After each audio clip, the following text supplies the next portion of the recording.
आज हम शुरू करेंगे अपना नया टॉपिक ज्योमेट्री। ठीक है, और ज्योमेट्री आपके एग्जाम के पॉइंट ऑफ व्यू से सबसे इंपॉर्टेंट टॉपिक है। इंपॉर्टेंट इसलिए क्योंकि मेंस के पेपर में इसके 14 से 15 क्वेश्चन तक आते हैं 100 में से। इस बार जैसे हर शिफ्ट में 13-14 क्वेश्चन थे और मेंसुरेशन से भी 10 से 12 के आसपास क्वेश्चन आते हैं। तो ज्योमेट्री और मेंसुरेशन मिला के आपके पूरे सिलेबस का 25% बनाते हैं। ज्योमेट्री, मेंसुरेशन, नंबर सिस्टम और ट्रिग्नोमेट्री, अलजेब्रा। अगर जिसको ये 5 टॉपिक आते हैं तो उसको अपने मेंस के सिलेबस का 60% तक सिलेबस आता है और यही सबसे ज्यादा टिपिकल और जो न्यू हटके चीजें होती है वो होती है। अदरवाइज अर्थमेटिक मैथ तो सब कर लेते हैं। तो इस टॉपिक को हम लोग बहुत डीप में पढ़ने वाले हैं, थोड़ा टाइम लेकर पढ़ने वाले हैं। दूसरी बात, जैसे कि आपको पता है कि मैं क्वेश्चंस बहुत ज्यादा कराता हूं, क्योंकि मैं हमेशा कहता हूं कि एक बार जस्ट कांसेप्ट को समझ लेने से चीजें समझ में नहीं आती हैं, उसके ऊपर अच्छे क्वेश्चंस करना बहुत ज्यादा जरूरी है। तो यहां पे जितने भी क्वेश्चंस हैं मैं आपको सारे के सारे सॉल्व नहीं कराने वाला हूं एक तरफ से 100 के 100%। मैं आपको बस 60-70% क्वेश्चन ही सॉल्व कराऊंगा, बाकी आप खुद से ट्राई करोगे। और बच्चों की तरह रोने की जरूरत नहीं है कि सर ये भी करा दीजिए वो भी करा दीजिए। खुद से एफर्ट लगाइए, दूसरे से पूछिए, बुक छानिए, नेट सर्च कीजिए, अपनी तरफ से भी उतना ही एफर्ट लगाइए जितना मैं लगाता हूं। बहुत सारे क्वेश्चंस में सेल्फ क्रिएटेड हैं, प्रीवियस ईयर भी हैं, है ना, और जनरेटेड भी है। हमारी टीम ने बहुत मेहनत करके सारी चीज ये बनाई है। ठीक है ना, बहुत सारे क्वेश्चंस मैंने खुद ही बनाए हैं और क्वेश्चंस बहुत हाई लेवल के, अच्छे लेवल के, इसमें प्री, बेसिक, मीडियम, एडवांस हर टाइप की चीजें अवेलेबल है। ठीक है भाई, आपको अपनी तरफ से भी पूरा एफर्ट लगाना है। तो ज्योमेट्री से लगभग 33-34 सीट्स आएंगी। ठीक है, जिसको स्टार्टिंग की सीटें थोड़ी बड़ी बड़ी है क्योंकि इसमें बेसिक है, और उसके बाद जो जब हम फ्लो में आ जाएंगे तो हम चीजों को जल्दी टैकल करना सीख जाएंगे, तब और रिदम से काम करेंगे। ठीक, चल आप देखेंगे ये हम पहले मैं आपको बताता हूं बेसिक की क्या ज्योमेट्री है, कैसे पढ़ना है, क्या चीज रहेगी। ठीक है, तो ज्योमेट्री जो पढ़ने का ऑर्डर है वो तो आप लोगों को पता ही होगा, वो मुझे यहां पे बताने की जरूरत नहीं है। ठीक है, चलिए अब जैसे ज्योमेट्री, अगर हम ज्योमेट्री में बोले तो सबसे पहले जो हम पढ़ेंगे वो पढ़ेंगे लाइन एंड एंगल्स के बारे में। सबसे सिंपल सा टॉपिक है जो हमारी शीट नंबर 1 है, जो शीट नंबर 1 है वो है आपकी लाइन एंड एंगल्स के बारे में। ठीक है, और लाइन एंड एंगल्स के बारे में शीट 1 है। इससे आपके पेपर में मैक्सिमम 1 या 2 क्वेश्चन आता है, लेकिन ये बेसिक चीज है तो फिर भी मैं इसको डिटेल में पढ़ाऊंगा। लाइन या एंगल से इससे आपके पेपर में मैक्सिमम या तो 1 या 2 क्वेश्चन आएगा। लाइन एंगल्स के बाद हम लोग ट्रायंगल में चले जाएंगे। ट्रायंगल के बनने की शर्त क्या होती है, ठीक है ना, मतलब जो हम सेकंड टॉपिक पढ़ेंगे वो इनइक्वालिटी ऑफ ट्रायंगल्स पढ़ेंगे।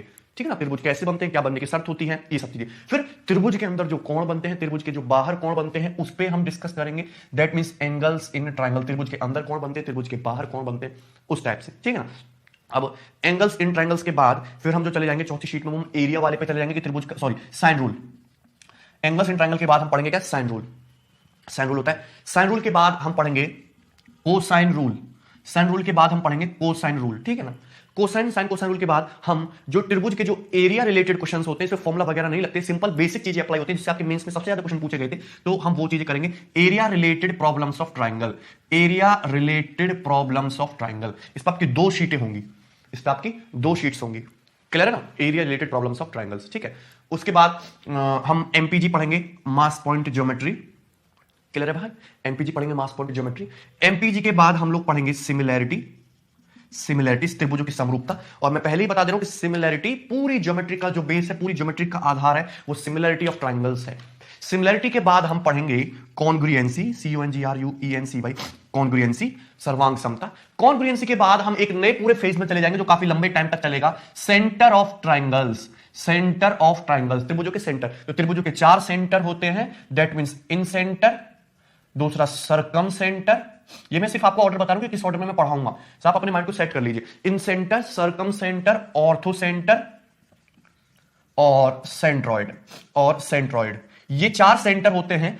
एक्सो सेंटर आपके सिलेबस में नहीं है भाई, पर फिर भी मैं उसको थोड़ा सा डिस्कस करूंगा क्योंकि 1-2 सवाल उस पे भी आए हैं सिलेबस में ना होने के बावजूद भी। तो 10-15 जो बेसिक से क्वेश्चन हम एक्सो सेंटर पे भी डिस्कस करेंगे। ये बहुत इंपॉर्टेंट टॉपिक है, इस पे हम हर सेंटर पे हम 2-2 शीट डिस्कस करेंगे, एक में एंगल वाली और एक में लेंथ वाली। ठीक है ना, ये सबसे ज्यादा इंपॉर्टेंट है। इसके बाद हम पर्टिकुलर एक एक ट्रायंगल को फोकस करके पढ़ाई करेंगे। एक एक ट्रायंगल को फोकस करके कैसे पढ़ाई करेंगे कि इसके बाद हम जैसे तुरंत पढ़ेंगे इक्विलेटरल ट्रायंगल की, इक्विलेटरल ट्रायंगल में अलग से क्या क्या चीजें होती हैं। इक्विलेटरल ट्रायंगल के बाद हम पढ़ेंगे right angle triangle, right angle triangle में क्या क्या चीजें होती है। राइट एंगल ट्रायंगल के बाद हम पढ़ेंगे आइसोसेलेस ट्रायंगल, कि आइसोसेलेस ट्रायंगल में क्या क्या चीजें होती है। और फिर उसके बाद हम पढ़ेंगे acute and obtuse angle triangle, कि acute and obtuse angle triangle में क्या क्या चीजें बन सकती हैं, लेंथ वाइज या एरिया वाइज या एंगल वाइज। मतलब पर्टिकुलर एक ट्रायंगल को लेकर फोकस करेंगे। यहां तक आपका ट्रायंगल वाला पोर्शन खत्म होगा। फिर ट्रायंगल के तुरंत बाद हम किस में चले जाएंगे, क्वाड्रिलेटरल में, चतुर्भुज में। तो क्वाड्रिलेटरल में सबसे पहले हम बेसिक सा पढ़ेंगे अपना सिंपल क्वाड्रिलेटरल। सिंपल क्वाड्रिलेटरल के बाद हम पढ़ेंगे स्क्वायर, स्क्वायर के बाद पढ़ेंगे हम रेक्टेंगल, रेक्टेंगल के बाद पढ़ेंगे हम पैरेललोग्राम, समांतर चतुर्भुज। पैरेललोग्राम के बाद पढ़ेंगे हम ट्रेपेज और रोम्बस। पैरेललोग्राम के बाद हम पढ़ेंगे रोम्बस, और रोम्बस के बाद पढ़ेंगे हम ट्रेपेजियम, समलंब चतुर्भुज। क्लियर भाई, इसके बाद यहां पर जाके आपका जो है क्वाड्रिलेटरल भी खत्म हो जाएगा, square, rectangle, parallelogram, rhombus, trapezium. यहां तक हमने सेंटर ट्राइंगल पढ़ लिया हमने, क्वाड्रेटर पढ़ लिया, उसके बाद हम चले जाएंगे सर्कल्स में। क्लियर ना? तो सर्कल्स में सबसे पहले सर्कल के बेसिक क्वेश्चंस करेंगे एंगल्स वाले, फिर उसके बाद हम सर्कल के जो अंदर जो होते हैं एंगल्स वाले, इंटीरियर एंगल हो चाहे बाहर एंगल बने, व्हाटएवर इट इज, उसके बाद सर्कल के हम क्वेश्चन करेंगे कॉर्ड्स वाले जिसमें सर्कल के अंदर लाइन खींची जाती है, फिर उसके बाद हम सर्कल के क्वेश्चन करेंगे सीकेंट्स वाले जिसमें सर्कल के बाहर छेदक रेखा खींची जाती है, और फिर उसके बाद हम सर्कल में क्वेश्चन करेंगे टेंजेंट्स वाले, टेंजेंट्स, और फिर उसके बाद हम क्या कर देंगे, पूरे को मिक्स कर देंगे। तो इस टाइप से 33-34 के आसपास शीट्स इसमें आएंगी, और हर शीट में लगभग 40 से 50 सवाल आपके होंगे, क्वेश्चन अच्छे लेवल के होंगे। मैं कोशिश ये करूंगा कि क्वेश्चन यूनिक हो, उसमें प्रीवियस क्वेश्चन भी हो और आपको सीखने को मिले। क्लियर है? सारे के सारे प्रीवियस क्वेश्चन बिठा के मैं यहाँ पे नहीं कराने वाला, क्योंकि अगर मैं प्रीवियस कराऊंगा तो आप प्रैक्टिस की चीज करोगे। क्लियर है कि नहीं? ठीक है, मैं आपको नए क्वेश्चन कराऊंगा, अच्छे क्वेश्चन कराऊंगा। तो इस ऑर्डर में हम लोग ज्योमेट्री पढ़ने वाले हैं, और मैं गारंटी देता हूं कि ये जो ज्योमेट्री होगी आपको इससे बेस्ट ज्योमेट्री कहीं भी घुमाइए कहीं नहीं मिलेगी। सबसे वेल अरेंज्ड ऑर्डर में और with maximum number of questions, और एकदम एग्जाम पॉइंट ऑफ व्यू से रिलेटेड क्वेश्चंस आपके एग्जाम से उनका 20 या 30% लेवल ही ऊपर रहेगा मैक्सिमम। क्लियर? कोई डाउट इसमें? तो इस तरीके से हम लोग अपनी चीजों को रन करने वाले। तो आज जो हम सबसे पहले बात करेंगे और जो सबसे बेसिक लेवल से हम पढ़ेंगे, that means lines and angles, line and angles. ठीक है, तो सब लोगों को जैसे बेसिक बेसिक सी चीजें आती भी होंगी, लेकिन मैं ये मान के चलूंगा कि आपको कुछ भी नहीं आता है, और वाकई में कुछ भी नहीं आता है भी, ऐसा खुद भी तुम मान के चलो। ठीक है ना? तभी तुम चीजें सीख पाओगे। जो छोटी से छोटी बात भी मैं यहाँ पे बोलता हूँ उसका बहुत बड़ा रोल होता है। आपको लगता है आपको चीजें आती है, बट फिर भी आप उसको अप्लाई नहीं कर पाते क्योंकि आप उसका तथ्य नहीं समझते, उसका बेस नहीं समझते। तो बेस हमको यहाँ पे समझना है। ठीक है, चले। तो geometry is a very beautiful topic है ना, और मुझे बहुत पसंद है, आपको भी पसंद होना चाहिए। तो ज्योमेट्री शुरू नहीं की थी, ज्योमेट्री के जो फादर हैं, जिन्होंने बोला कि ज्योमेट्री जहां से उत्पन्न हुई है वो Euclid is the father of geometry. उन्होंने ज्योमेट्री को शुरू किया था।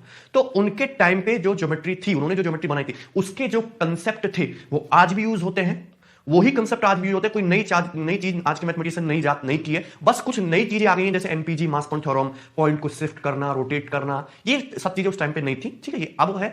ठीक है, कुछ एडवांस चीजें हैं, अदरवाइज सारे जो बेसिक कंसेप्ट है वो यूक्लिड के जमाने के हैं, उन्होंने ही डेवलप किए थे। बहुत सारे उन्होंने जो बुक्स लिखी थी जो आज भी फॉलो होती। ठीक है, अब कुछ डेफिनेशन है, आपको सिंपल सी पता होनी चाहिए। सबसे पहले जैसे सबसे सिंपल सी बात आपको पता होना चाहिए कि पॉइंट क्या है, बिंदु क्या है। पॉइंट मतलब ये बिंदु क्या होता है। ठीक है भाई, पॉइंट। ठीक, ओके ना। पॉइंट क्या होता है? Point has no length comma breadth और हाइट। क्लियर है ना? पॉइंट एक ऐसी आकृति होती है जिसकी ना तो लंबाई होती है, ना चौड़ाई होती है, ना मोटाई होती है। पॉइंट एक ऐसी आकृति होती है, मेरा फोन देना, जिसकी ना तो लंबाई होती है, ना चौड़ाई होती है, ना मोटाई होती है। क्लियर है ना?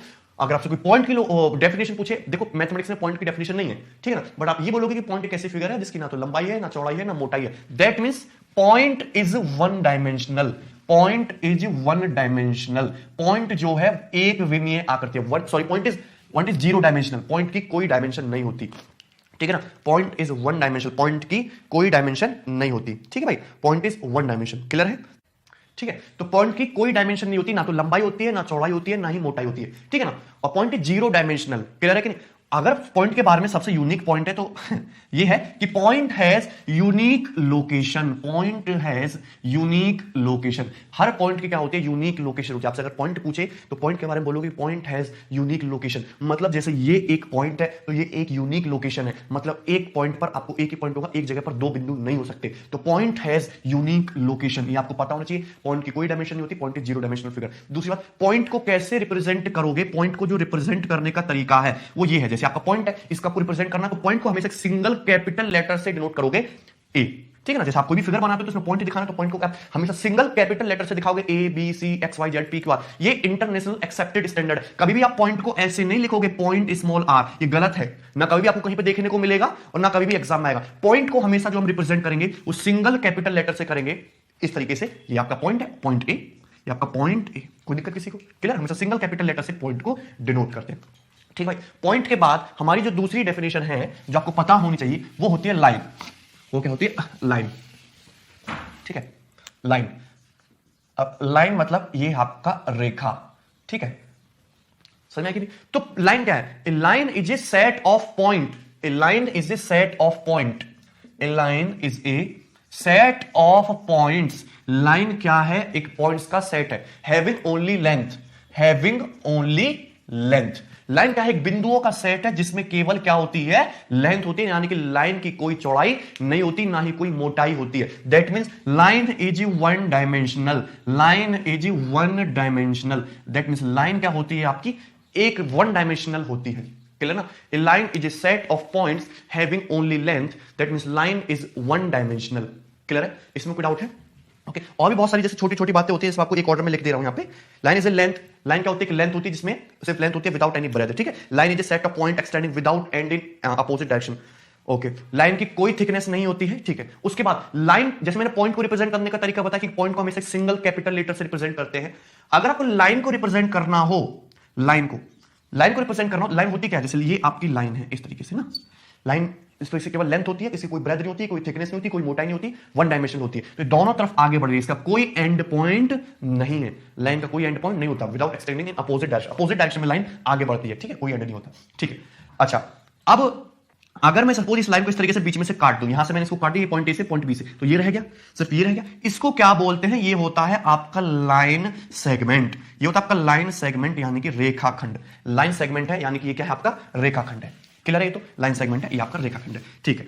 अब जैसे ये एक लाइन है अपोजिट डायरेक्शन में, ये हमेशा आगे बढ़ती है विदाउट एनी ब्रेथ, इसमें सिर्फ लेंथ होती है। अगर मैं इसका ये स्टार्टिंग पॉइंट फिक्स कर दूं, ये पॉइंट यहां से लाइन है और ये एक साइड आगे बढ़ती जा रही है, इनफाइनाइट तक आगे जा रही है, तो इसी को बोलते हैं हम रे या फिर किरण, है ना? ये क्या होती है तुम्हारी? रे होती है, किरण होती है, जिसको एक स्टार्टिंग पॉइंट तो है पर एंड पॉइंट नहीं है, मतलब ये एक ही डायरेक्शन में आगे बढ़ती है विदाउट एनी ब्रेथ या विदाउट एनी थिकनेस, ठीक है? बट जो लाइन है वो आपकी दोनों अपोजिट डायरेक्शंस में होती है। क्लियर है? ठीक। अच्छा अगर आपको लाइन को लिखना हो, तो लाइन को आप अगर रिप्रेजेंटेशन करना हो तो स्टैंडर्डली कैसे करोगे? जैसे ये है ए बी, ए बी एक लाइन है, तो इस तरीके से इस तरीके से लिखोगे line A B, A B, A B के ऊपर इस तरीके से खींच दोगे। क्लियर ना? ये एक तरीका आपको देखने को मिलेगा, ए बी। क्लियर? या फिर आप ऐसे देखोगे, जैसे ये है, इसको हमने नाम दे दिया स्मॉल एल, तो इस तरीके से लिखोगे लाइन एल, लाइन एल। कोई दिक्कत किसी को? या तो इस तरीके से लिखोगे ए बी, ए बी के ऊपर क्या लगा दोगे? एरो का साइन लगा दोगे, इसका मतलब होता है लाइन। या फिर इस तरीके से लिखोगे line small L, small L, line small, A B C D E F कुछ भी हो सकता है, लेकिन line small L, L1 L2 L3 L4 L5 कुछ भी हो सकता है। क्लियर? तो ये आपके लाइन के बारे में था, ठीक है ना? अब लाइंस जो है वो आपके बहुत सारी टाइप की होती हैं, ठीक है? चलिए ध्यान से देखेंगे।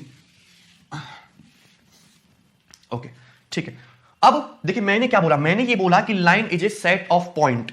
जो लाइन की जो एक्चुअल प्रॉपर डेफिनेशन है वो क्या है? कि line is a set of point, line is a set of point extending without end in opposite directions, ठीक है? Set of point without extending end in opposite direction. अब पॉइंट के बारे में मैंने क्या डेफिनेशन बोली कि पॉइंट की जो ना तो लेंथ होती है, ना ब्रेथ होती है, ना हाइट होती है। अब लाइन को मैं बोल रहा हूं कि लाइन एक सेट ऑफ पॉइंट है जिसका कोई एंड नहीं, without extending end in opposite direction. यानी कि ये एक पॉइंट है, इसके आगे अगर मैं पॉइंट रखूं, फिर उसके आगे पॉइंट रखूं, फिर उसके आगे पॉइंट रखूं, फिर उसके आगे पॉइंट रखूं, फिर उसके आगे पॉइंट रखूं, तो इस तरीके से मेरी लाइन क्या होती है? बनती चली जाती है, ठीक है ना? तो यहां पे जब लेंथ, अगर पॉइंट की कोई डायमेंशन ही नहीं है, पॉइंट की अगर कोई थिकनेस नहीं है, कोई लेंथ नहीं है, तो अगर मैं पॉइंट के आगे एक पॉइंट भी रखूंगा तो भी इसकी कोई डायमेंशन नहीं होनी चाहिए। अगर पॉइंट की कोई ना तो लेंथ है, ना थिकनेस है, ना ब्रेथ है, तो ये आपका एक पॉइंट है। अगर इस पॉइंट के आगे मैं अगर एक और पॉइंट रखूंगा तो भी इसकी कोई थिकनेस नहीं होनी चाहिए, इसका आगे पॉइंट रखूंगा तो भी कुछ नहीं होना चाहिए, इसका आगे पॉइंट रखूंगा तो भी कोई थिकनेस नहीं होनी चाहिए। फिर ये लाइन बन कैसे जाती है? तो यहां पे इसकी जो डेफिनेशन है इसमें थोड़ा सा डिफॉल्ट है, मतलब पॉइंट की भी कुछ ना कुछ डायमेंशन वैसे होती है एक्चुअली, तभी तो बहुत सारे पॉइंटों को मिला के एक लाइन बनती है। इतना डीप में हमको नहीं जाना है, हम अपनी सिर्फ काम की चीजें सीखेंगे।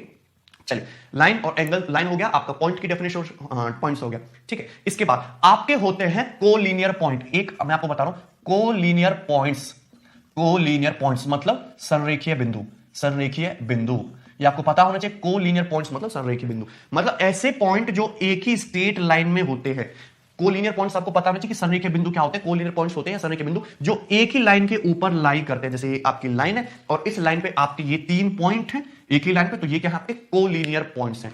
क्लियर है कि नहीं? कोलिनियर पॉइंट्स, ठीक है? अगर पॉइंट एक लाइन में लाइन नहीं करते हैं, अलग अलग हैं, ठीक है ना, एक लाइन पे लाइन नहीं करते, तो क्या हो जाएंगे आपके नॉन कोलिनियर पॉइंट्स। क्या हो जाएंगे? नॉन कोलिनियर पॉइंट, असंरेखीय बिंदु। फिर क्या हो जाएंगे? असंरेखीय बिंदु। तो कोलिनियर पॉइंट्स और नॉन कोलिनियर पॉइंट्स आपको पता होना चाहिए, संरेखीय बिंदु और असंरेखीय बिंदु, ठीक है? दूसरी बात,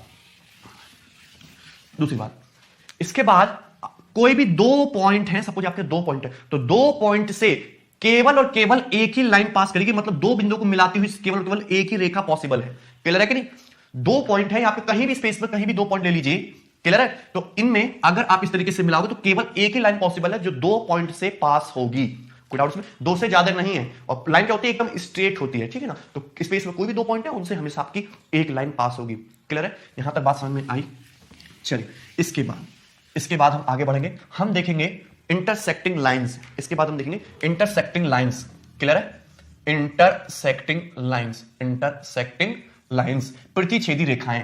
इंटरसेक्टिंग लाइंस का मतलब होता है हिंदी में प्रतिच्छेदी रेखाएं। इंटरसेक्टिंग लाइंस का मतलब प्रतिच्छेदी रेखाएं। क्लियर है? इसमें कोई डाउट किसी को? इंटरसेक्टिंग लाइंस मतलब प्रतिच्छेदी रेखाएं। क्या मतलब? अगर 2 लाइंस एक दूसरे को किसी पॉइंट पे इंटरसेक्ट करती हैं तो कैसी लाइंस होती हैं आपकी? इंटरसेक्टिंग लाइंस होती हैं, ठीक है ना? अगर दो लाइन एक दूसरे को किसी एक पर्टिकुलर पॉइंट पे काटती हैं तो क्या होती है, प्रतिच्छेदी रेखाएं होती हैं। क्लियर ना, प्रतिच्छेदी रेखाएं, दो रेखाओं के बारे में बात कर रहा हूं। अगर दूसरी होती है आपकी कॉनकरेंट लाइंस, कॉनकरेंट लाइंस, कॉनकरेंट लाइंस, ठीक है ना। कॉनकरेंट लाइंस का मतलब तीन या तीन से ज्यादा रेखाएं जो एक ही बिंदु से पास करती हैं, लाइक दैट, लाइक दैट। ये सारी ये कहना आपकी कॉनकरेंट लाइंस है क्योंकि ये एक ही पॉइंट से पास होके जाती हैं। तो इंटरसेक्टिंग लाइंस हो गया और ये आपकी कॉनकरेंट लाइंस हो गई, इंटरसेक्टिंग लाइंस और कॉनकरेंट लाइंस। यहां तक बात समझ में आई, क्लियर है, इसमें तो किसी को कोई डाउट नहीं है। चलिए ना, अब देखेंगे हम नेक्स्ट कॉनकरेंट लाइंस और ये आपके इंटरसेक्टिंग लाइंस के बाद आपका लाइंस होती है फिर आपकी पैरेलल लाइन। क्या होती है, पैरेलल लाइंस। पैरेलल लाइंस का मतलब होता है आपका समानांतर रेखाएं, समांतर रेखाएं। पैरेलल लाइंस मतलब समांतर रेखाएं। अब मुझे बताइए कि पैरेलल लाइन की डेफिनेशन क्या होती है। पैरेलल लाइंस का मतलब क्या होता है आपका, समांतर रेखाएं। तो पैरेलल लाइंस की जो डेफिनेशन होती है वो क्या होती है, अब मुझे पैरेलल लाइंस की डेफिनेशन बताइए, ठीक है। ओके, पैरेलल लाइंस क्या होती है, पैरेलल लाइंस मतलब समांतर रेखाएं। तो समांतर रेखाओं की बहुत सारी डेफिनेशन है, लेकिन जो सबसे एग्जैक्ट और सबसे जो प्योर डेफिनेशन है वो क्या है कि पैरेलल लाइन, पैरेलल लाइन मतलब मैं दो, देखो वर्ड का लिखा लाइंस मतलब मैं दो लाइन के बारे में बात कर रहा हूं, मिनिमम दो लाइन के बारे में बात करूं, एक लाइन के बारे में बात नहीं कर रहा हूं। तो पैरेलल लाइंस का मतलब क्या होता है, समांतर रेखाओं का मतलब क्या होता है, पैरेलल लाइंस वो होती हैं do not have any common point, जिनका कोई कॉमन पॉइंट नहीं होता। Parallel lines do not have any common point. Parallel line समांतर रेखाएं वो होती हैं जिनका कोई कॉमन पॉइंट नहीं होता। Parallel lines do not have any common point, that means they do not intersect each other, or they do not intersect each other मतलब parallel line they do not intersect each other। Clear है कि नहीं, समझ में आया कि नहीं। Parallel lines do not have any common point और they do not intersect each other. Parallel line समांतर रेखाएं वो होती है जिनका कोई भी कॉमन पॉइंट नहीं होता और या फिर वो एक दूसरे को कभी भी इंटरसेक्ट नहीं करेंगे, लाइक दैट। जैसे ये दोनों रेखाएं हैं, ये दोनों रेखाएं पैरेलल लाइन से, इनका कोई भी कॉमन पॉइंट नहीं है क्योंकि कभी भी एक दूसरे को इंटरसेक्ट नहीं करेंगी। क्योंकि कहीं भी देख लीजिए तो इन दोनों पैरेलल लाइन के जो बीच की दूरी है वो क्या रहेगी, हमेशा बराबर रहेगी। आप कहीं भी देख लीजिए तो ये जो पैरेलल लाइंस के जो बीच की दूरी है क्या रहेगी, हमेशा बराबर रहेगी। दैट मींस पैरेलल लाइंस क्या होती हैं, जो का कोई कॉमन पॉइंट नहीं होता या वो एक दूसरे को कभी भी प्रतिच्छेद नहीं करती, आपकी पैरेलल लाइंस होती है। बट यहां पे कंडीशन लगी हुई है, कंडीशन इसको भूलना नहीं है। But parallel line must be coplanar, parallel line must be coplanar, ये इंपॉर्टेंट बात है, इसको लोग मिस कर देते हैं। कोप्लेनर, PLANAR, ठीक है ना। Parallel line must be coplanar मतलब पैरेलल लाइंस वो लाइन होती है जिनका कोई भी कॉमन पॉइंट नहीं होता, एक दूसरे को कभी भी इंटरसेक्ट नहीं करती। बट पैरेलल लाइन क्या होनी चाहिए, कोप्लेनर होनी चाहिए, मतलब एक ही प्लेन में होनी चाहिए। अब ये आपका एक प्लेन है, इसमें दो पैरेलल लाइन है, लेकिन पैरेलल लाइन की डेफिनेशन क्या है, जो कहीं भी आपको इंटरसेक्ट ना करें, ना इनका कोई कॉमन पॉइंट हो, लेकिन प्लेन तो अलग अलग भी हो सकता है। ये एक प्लेन है, ये एक प्लेन है, यहाँ पे एक लाइन है, यहाँ पे एक लाइन है, ये कभी भी एक दूसरे को इंटरसेक्ट नहीं करेंगी, तो ये पैरेलल थोड़ी ना हुई। इस प्लेन में एक लाइन हो सकती है, इस प्लेन में एक लाइन हो सकती है, कभी एक दूसरे को काटेंगे नहीं, तो ये पैरेलल थोड़ी ना हुई। तो पैरेलल लाइन होने के लिए उनका कोई भी कॉमन पॉइंट नहीं होना चाहिए, ना ही उनका कोई इंटरसेक्शन पॉइंट होना चाहिए, ना ही दूसरे को काटनी चाहिए। बट पैरेलल लाइन दोनों एक ही प्लेन में होनी चाहिए, कोप्लेनर होनी चाहिए। अगर वो लाइन कोप्लेनर नहीं है और उनका कोई कॉमन पॉइंट नहीं है और ना ही वो दूसरे को इंटरसेक्ट करती, तो अदरवाइज वो क्या हो जाती है आपकी, अदरवाइज हम उनको बोलते हैं स्क्यू लाइंस, SQEW। अदरवाइज क्या बोलते हैं उनको, स्क्यू लाइंस बोलते हैं। क्लियर है, अब बताइए इसमें कोई डाउट है। पैरेलल लाइंस वो लाइन होती है, आपसे कोई भी पैरेलल की डेफिनेशन पूछे तो क्या बोलोगे, समांतर रेखाएं वो रेखाएं होती है जिनके बीच में, जिनका कोई कॉमन पॉइंट नहीं होता, कोई उभयनिष्ठ बिंदु नहीं होता, ना ही वो एक दूसरे को कभी प्रतिच्छेद करती है। बट पैरेलल लाइन क्या होनी चाहिए, कोप्लेनर होनी चाहिए, एक ही समतल में होनी चाहिए, मतलब समतलीय रेखाएं होनी चाहिए। बट अगर जैसे ये दो लाइनें, एक इस प्लेन में, एक इस प्लेन में, ये भी एक दूसरे को कभी नहीं काटेंगे, इनका भी कोई कॉमन पॉइंट नहीं, बट ये पैरेलल थोड़ा ना, क्योंकि अलग अलग प्लेन में है। तो ये कैसी लाइन है, स्क्यू लाइंस है। स्क्यू लाइंस का मतलब ये क्या हो गया आपकी विषमतलीय रेखाएं ना, ये पैरेलल लाइन समतलीय होती है, आपकी क्या होती है, विषमतलीय रेखाएं। कोई दिक्कत इसमें किसी को, कोई डाउट है, चलिए यहां तक आपको बात समझ में आ गई होगी, ठीक है। ओके, पैरेलल लाइंस हो गया, आपके पॉइंट की डेफिनेशन मैंने आपको बता दी। हाँ ठीक, आगे बढ़ेंगे।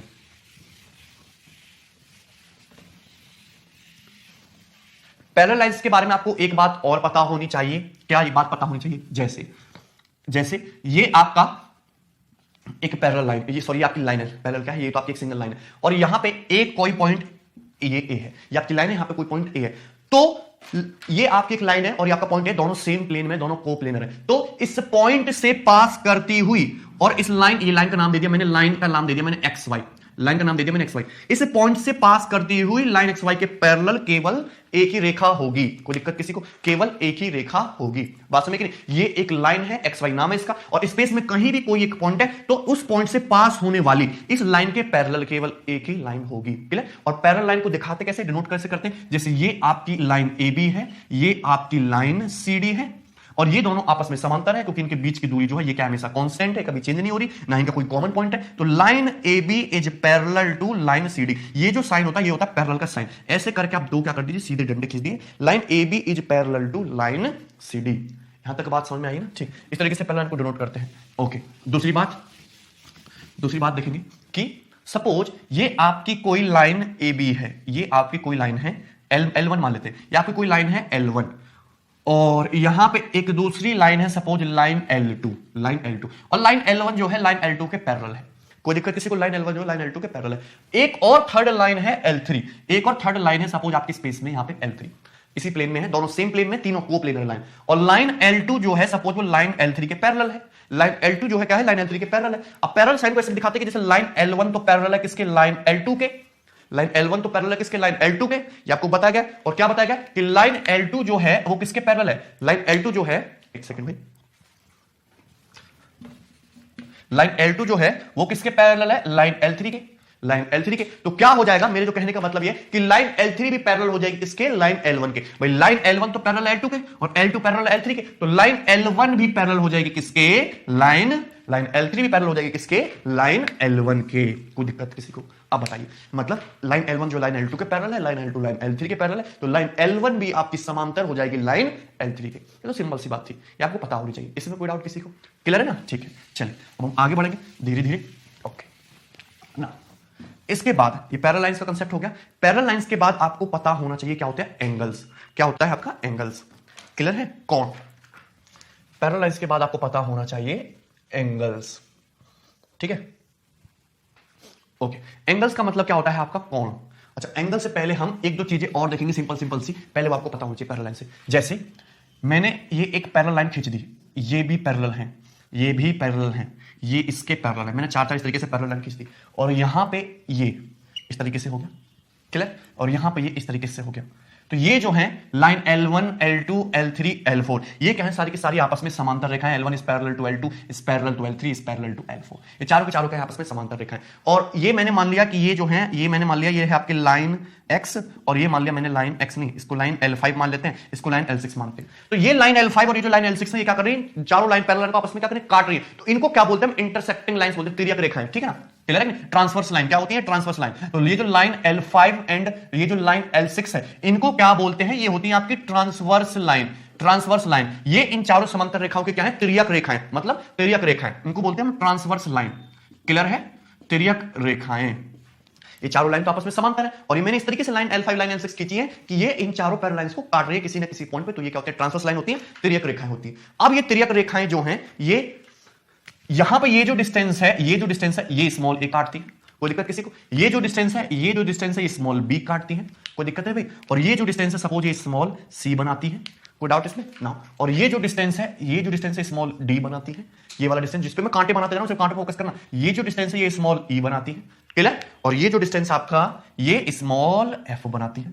सबको समझ में कि नहीं? तो मैंने क्या बोला कि इस तरीके से पैरेलल लाइन है, और ये क्या है? उनकी इंटरसेक्टिंग लाइंस है, दो ट्रांसवर्स लाइन, लाइन 5 लाइन 6। तो जो ट्रांसवर्स लाइन के थ्रू ये जो डिस्टेंस क्रिएट हुई A B C D E F, ये तो करस्पॉन्डिंग जो डिस्टेंस होती है उनका रेशियो क्या होता है? आपस में सेम होता है। करस्पॉन्डिंग जो लेंथ होती है उनका रेशियो क्या होता है? आपस में सेम होता है। कैसे सेम होता है करस्पॉन्डिंग लेंथ का रेशियो से? जैसे यहां पे स्मॉल ए है, तो स्मॉल ए के करस्पॉन्डिंग यहां पे क्या लिखा हुआ है? Small D. ये क्या आपका स्मॉल बी, तो स्मॉल बी के करस्पॉन्डिंग क्या लिखा हुआ है? यहां पे स्मॉल, यानी कि ये रेशियो क्या होगा? बराबर होगा। ये रेशियो क्या होगा? बराबर होगा। लाइक लिखा हुआ है यहां पे, इसको मैं मिटा रहा हूं, लिखा हुआ है यहां पे स्मॉल ए के करस्पॉन्डिंग क्या है? Small D. लिखा हुआ है यहां पे स्मॉल सी के करस्पॉन्डिंग यहां पे क्या है? Small F. तो ये रेशियो क्या होगा आपका? ये रेशियो क्या होगा आपका? बराबर होगा। कोई दिक्कत इसमें? लिखा हुआ है यहां पे ए प्लस बी, क्या लिखा हुआ है यहां पे?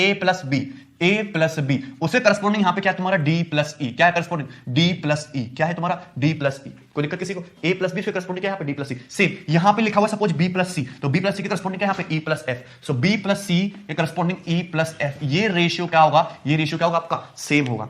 इसमें कोई दिक्कत है किसी को? लिखा हुआ है यहां पे ये बी, क्या लिखा है? बी, तो बी के करस्पॉन्डिंग इधर क्या है आपका? ई। क्या है? बी के करस्पॉन्डिंग क्या है इधर आपका? ई। और यहां पे लिखा हुआ सपोज ए प्लस बी प्लस सी, ए प्लस बी प्लस सी, तो उसी के करस्पॉन्डिंग ए प्लस बी प्लस सी यहां पे क्या होगा तुम्हारा? D plus E plus F, D plus E plus F. Corresponding ratio is always same. यहां पे लिखा हुआ है ए माइनस सी, नेगेटिव साइन ले सकते, जो सेम एक्शन इधर अप्लाई होगा करस्पॉन्डिंग लेंथ में, वो सेम एक्शन वहां पे अप्लाई होगा सेम साइन के साथ। ए माइनस सी क्या करस्पॉन्डिंग? D minus F. क्या है करस्पॉन्डिंग? D minus F. यहां पे लिखा हुआ बी, यहां पे क्या लिखा हुआ बी, तो अपॉन बी अपॉन ई बराबर क्या होगा, बराबर होगा। कोई दिक्कत इसमें किसी को? क्लियर है? ए माइनस सी अपॉन बी बराबर डी माइनस एफ अपॉन ई, इसमें कोई दिक्कत है? ठीक है, ये बात समझ में आएगी नहीं? चलिए, आप जैसे ये दिया यानी कि 10 सेंटीमीटर, और ये सपोज ए 10 सेंटीमीटर दिया है और डी दिया है सपोज आपको 20 सेंटीमीटर, ये 10 सेंटीमीटर दिया स्मॉल है, ये दिया आपको 20 सेंटीमीटर, यानी कि ये कितना है, जस्ट कितना है, ये आपका डबल है। ये कितना है आपका, डबल हो रहा है कि नहीं? कितना है, ट्वाइस हो रहा है, ट्वाइस हो रहा है। 10 से 20 कितना है, डबल हो रहा है। हाँ भाई, देख रहे हो आंसर, 10 से 20 क्या हो रहा है, डबल हो रहा है। तो ये बी से ई ये भी क्या हो जाएगा तुम्हारा, डबल हो जाएगा, और ये सी से एफ ये भी कितना हो जाएगा तुम्हारा, डबल हो जाएगा। सपोज आपको दे ही देता कि आपका 18 का, तुरंत ये क्या लिख देते, 36 लिख देते, क्योंकि ये आपका डबल हो रहा है 10 से 20, तो ये भी आपका डबल, यानी कि कितना हो जाएगा 18 से 36। इसमें कोई डाउट किसी को? तो करस्पॉन्डिंग लेंथ का रेशियो क्या होता है आपका, सेम होता है। ये बात आपको याद रखनी है। पैरेलल लाइन के केस में ये आता कहां से, ये जब मैं आपको सिमिलरिटी पढ़ाऊंगा ट्रायंगल की, वहां से निकल के आता है, सिमिलर ट्रायंगल की प्रॉपर्टी से। बट आपको इतना कुछ याद नहीं रखना। यदि कभी ऐसा क्वेश्चन पेपर में आया, आ चुके हैं 2-3 और मैंने अपनी शीट में भी डाले हैं, तो आपको क्या करना है, हमेशा ये आपको पता होना चाहिए कि करस्पॉन्डिंग लेंथ का रेशियो क्या होता है, हमेशा सेम होता है। जैसे ये अगर डबल हो रहा है तो ये भी डबल होगा, ये भी आपका डबल हो जाएगा। कोई दिक्कत किसी को? चलिए, एक और चीज याद रखेंगे इसमें पैरेलल लाइन से रिलेटेड, ठीक है। जैसे आपकी सपोज दो समांतर ये पैरेलल लाइंस है, लाइक दैट, इस तरीके से, ये सपोज 3 दे दी पैरेलल लाइंस है, और ये क्या है, इनकी इंटरसेक्टिंग या ट्रांसवर्स लाइन होगी। ये क्या होगी आपकी, तुम्हारी ट्रांसवर्स लाइन होगी। क्लियर है ना? ये ट्रांसवर्स लाइन होगी। कोई दिक्कत भाई इसमें? तो ये जो लाइन L1 है, ये जो लाइन L2 है, एक सेकंड, लाइन L1 है, ये लाइन आपकी L2 है, ये लाइन आपकी L3 है। तो ये जो तीनों लाइन है आपस में समांतर है, L1 is parallel to L2 is parallel to L3, और ये जो दो लाइन है ये क्या है, इनकी ट्रांसवर्स लाइन है। कोई दिक्कत किसी को? चलिए, अब ये डिस्टेंस दिया है आपको, कौन सी वाली डिस्टेंस, जो मैं ध्यान से देखना, जो मैं कांटा बना रहा हूं, ये जो डिस्टेंस, ये डिस्टेंस दिया आपको स्मॉल ए, कितना दिया, स्मॉल ए। क्लियर है? और ये जो डिस्टेंस दिया है, जो मैं आपको रंग बिरंगे कांटे बना रहा हूं, ये डिस्टेंस यहां पे ये दिया है सपोज स्मॉल बी, ये दिया है स्मॉल बी। भाई ये दिया आपको स्मॉल ए और ये दिया है आपको स्मॉल बी। कोई दिक्कत है इसमें किसी को? क्लियर है? बात समझ में आ रही है? ये क्या दिया आपको, स्मॉल बी। ठीक है, ये स्मॉल ए दिया, स्मॉल बी दिया, ये डिस्टेंस यहां तक की, यहां से यहां तक की। और ये जो रेशियो दिया है, ये कितना दिया, एम रेशियो एन। कितना दिया ये रेशियो, एम रेशियो एन। मतलब ये लेंथ सेगमेंट और ये लेंथ सेगमेंट, मैं यहां पे नामकरण कर देता हूं, A B C D E F. कोई दिक्कत किसी को? तो यहां पे एडी की जो लंबाई दी है भाई, वो दी है स्मॉल ए, और यहां पे जो सीएफ की लंबाई दी है वो दी है स्मॉल बी, और ये एबी से बीसी का जो रेशियो दिया है, एबी से बीसी का जो रेशियो दिया है वो दिया है एम रेशियो एन। कितना दिया, एम रेशियो एन।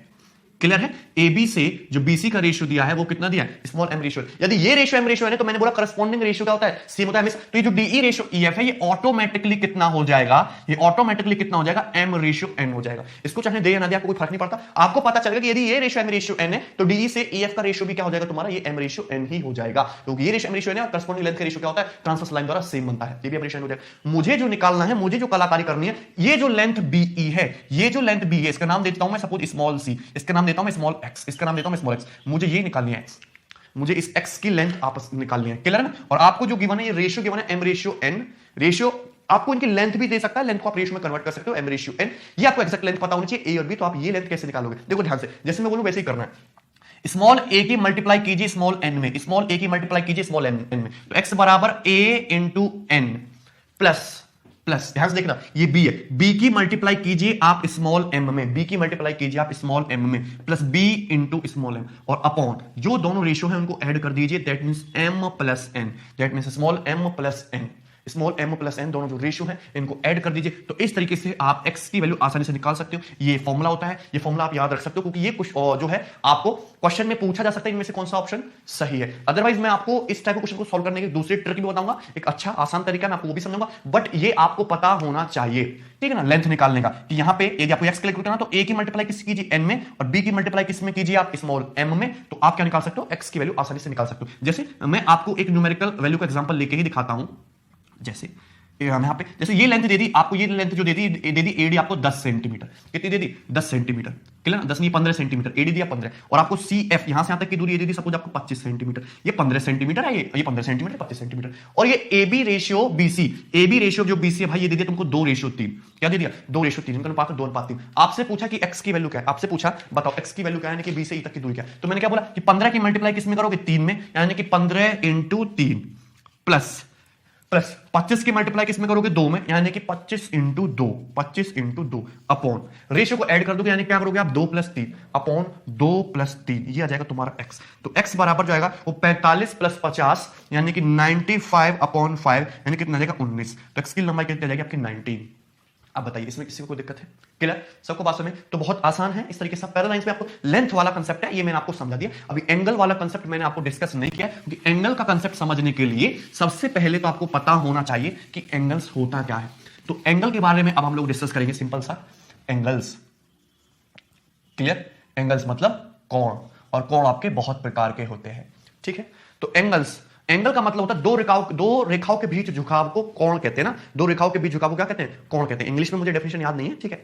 तो दो रेखाओं के बीच झुकाव को क्या कहते हैं? कोण कहते हैं। जैसे आपके दो लाइंस हैं इस तरीके से, तो इनके बीच जो झुकाव है, ठीक है ना, जो सुपर इंपोज है, ठीक है, जो टिल्टनेस है, वही क्या है? एंगल है। तो ये आपका एंगल हो गया ए ओ बी, ये कोण है। इसको theta, alpha, beta, gamma, whatever it is, angle को ज्यादा हम ग्रीक वर्ड से डिनोट करते हैं, तो ये आपका एंगल ए ओ बी, इस तरीके से लिखते हैं एंगल ए ओ बी। आप तो इस तरीके से लिख दो एंगल ए ओ बी, या फिर इस तरीके से लिखो, ये एंगल का साइन होता है एंगल ए ओ बी। और हमेशा जिस पॉइंट पे आप एंगल बना रहे हो, जैसे आपने यहां पे ये एंगल बनाया, उसको हमेशा बीच में लिखोगे एंगल ए ओ बी। उसको क्या लिखोगे? हमेशा आप बीच में लिखोगे angle A O B. Generally आपका स्टैंडर्ड तरीका होता है लिखने का एंगल ए ओ बी, ठीक है ना। कोई डाउट किसी को? सबको एंगल के बारे में पता होगा कि जैसे ये एक आपकी एक्सिस होती है, आपकी कोऑर्डिनेट होती है, ये एक्स एक्सिस है पॉजिटिव, ये पॉजिटिव वाई एक्सिस, ये नेगेटिव एक्स एक्सिस, ये नेगेटिव वाई एक्सिस, और ये आपका पूरा का पूरा एंगल क्या होता है? यहां पे इस तरीके से आपका 360 डिग्री का होता है। एक complete circle is 360 degree. Angle को आप रेडियन में भी नापते हो, एंगल को आप डिग्रीज में भी नापते हो। हम अपनी ज्योमेट्री की भाषा में यहां पे एंगल को डिग्रीज में कैलकुलेट करेंगे, ठीक है ना। तो यानी कि इस तरीके से कंप्लीट सर्कल को कहां से आप सपोज यहां से चलना शुरू करो, इस तरीके से कंप्लीट सर्कल मार के आगे, तो ये कितना आप 360 डिग्री चल दिए, 360 डिग्री आपने एक राउंड मार दिया। अगर आप इस तरीके से कंप्लीट सर्कल रन करोगे, जहां से चले वहीं पे घूम के वापस आ गए, तो आप कितना चले? 360 डिग्री। तो यानी कि ये जो डिस्टेंस है, इसके 360 पार्ट कर दूं छोटे छोटे, ये एक पार्ट हो गया, दो हो गया, तीन हो गया, चार हो गया, पांच हो गया, 360 पार्ट कर दूं तो 90 ये जाएगा, 180 हो जाएगा, तो 70 हो जाएगा, 360 हो जाएगा। तो हर एक पार्ट कितने का होगा आपका? 1 डिग्री, 1 डिग्री, 1 डिग्री। तो इस तरीके से आपका 1 डिग्री को डिफाइन किया गया कि कंप्लीट सर्कल के कितने पार्ट कर दिए, कंप्लीट सर्कुलर डिस्टेंस के कितने पार्ट कर दिए आपके? 360। कोई दिक्कत इसमें किसी को? क्लियर है? चलिए, यहां तक बात समझ में आई ना? ठीक है। अब एंगल आपके बहुत प्रकार के होते हैं, जैसे बहुत नहीं, 2-3 टाइप के होते हैं। एक्यूट एंगल फर्स्ट है आपका ACUTE, acute angle. Acute angle, acute angle का मतलब न्यून कोण। एक्यूट एंगल का मतलब क्या होता है आपका? न्यून कोण। कोई दिक्कत किसी को? एक्यूट एंगल का मतलब न्यून कोण। कोई दिक्कत? चलिए, जैसे एक्यूट एंगल होता है less than 90 degree, less than 90 degree. जैसे आपका एक एंगल है थीटा, तो एक्यूट एंगल क्या होगा? 0 डिग्री से तो बड़ा होगा और 90 डिग्री से छोटा होगा। 90 डिग्री के इक्वल भी नहीं होना चाहिए, 0 डिग्री से बड़ा और 90 डिग्री से छोटा होना चाहिए। तो एंगल क्या होगा आपका? एक्यूट एंगल होगा, न्यून कोण। कोई दिक्कत? दूसरा होता है आपका राइट एंगल। दूसरा क्या होता है आपका? Right angle. कोई दिक्कत? राइट एंगल का मतलब होता है समकोण, मतलब एक एंगल जिसकी जो माप हो वो एग्जैक्टली 90 डिग्री हो। जैसे ये एंगल है आपका थीटा, तो थीटा कितने का? 90 डिग्री के बराबर। तो इसको क्या बोलते हैं? राइट एंगल बोलते हैं, समकोण बोलते हैं, क्योंकि इसके दोनों सिरे इस तरीके से होते हैं कि एक दूसरे की शक्ल भी देखना पसंद नहीं करते। कोई दिक्कत?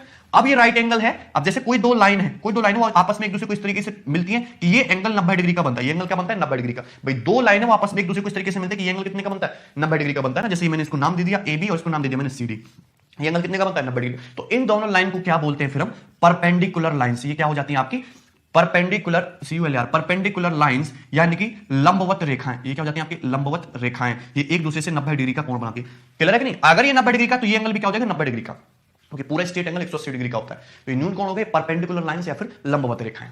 यहां तक बात समझ में आई? ठीक है। राइट एंगल के बाद जो आता है वो आता है आपका obtuse angle. Obtuse angle, OBTUSE, obtuse angle. Clear भाई? और ऑब्ट्यूस एंगल का मतलब होता है आपका अधिक कोण। ऑब्ट्यूस एंगल का मतलब होता है अधिक कोण। कोई दिक्कत?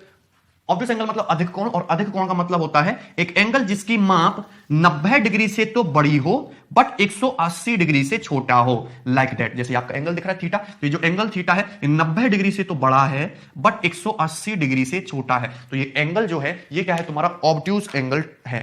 कोई दिक्कत? अधिक कोण इसको बोलते हैं हिंदी में। ऑब्ट्यूस एंगल के बाद आता है आपका स्ट्रेट एंगल। ऑब्ट्यूस एंगल के बाद क्या है? Straight angle. नंबर 4 पे है स्ट्रेट एंगल। अभी देखो बेसिक सी चीजें आपको सारे लोगों को आती भी होंगी, पर फिर भी मैं एक बार डिस्कस कर दे रहा हूं। स्ट्रेट एंगल मतलब सीधा कोण, मतलब ऐसे कि जैसे आपका ये है, तो ये जो एंगल है मतलब angle equal to 180 degree. Angle equal to 180 degree क्या होता है? स्ट्रेट एंगल होता है। क्या होता है आपका? स्ट्रेट एंगल होता है। एंगल इक्वल टू 180 डिग्री क्या होता है भाई? आपका स्ट्रेट एंगल होता है। कोई डाउट इसमें? नंबर 5 और सबसे लास्ट होता है आपका रिफ्लेक्स एंगल।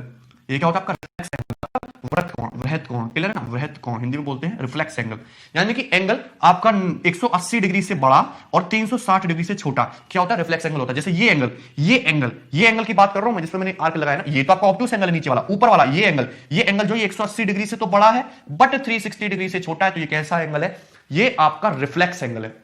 ये कैसा एंगल है आपका, रिफ्लेक्स एंगल है। इसमें कोई डाउट किसी को, ये कैसा एंगल है आपका, रिफ्लेक्स एंगल है। यहां तक बात समझ में आई, ठीक है, गुड। इसके बाद रिफ्लेक्स एंगल,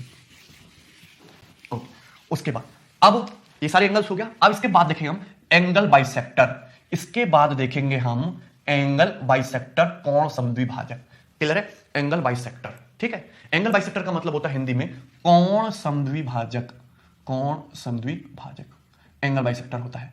कोई दिक्कत इसमें किसी को? चलिए, अब एंगल बाइसेक्टर भी आपके दो प्रकार के होते हैं, एक तो इंटीरियर एंगल बाइसेक्टर और एक एक्सटीरियर एंगल बाइसेक्टर। कैसे? एक तो होता है आपका interior angle bisector, INTERIOR, interior angle bisector, और एक होता है भाई आपका exterior angle bisector, exterior angle bisector, बाह्य कोण समद्विभाजक, क्लियर है कि नहीं? आंतरिक कोण समद्विभाजक, बाह्य कोण समद्विभाजक, आंतरिक कोण समद्विभाजक, बाह्य कोण समद्विभाजक। अब ये क्या होता है, बड़े ध्यान से समझेंगे, इंपॉर्टेंट लाइन है।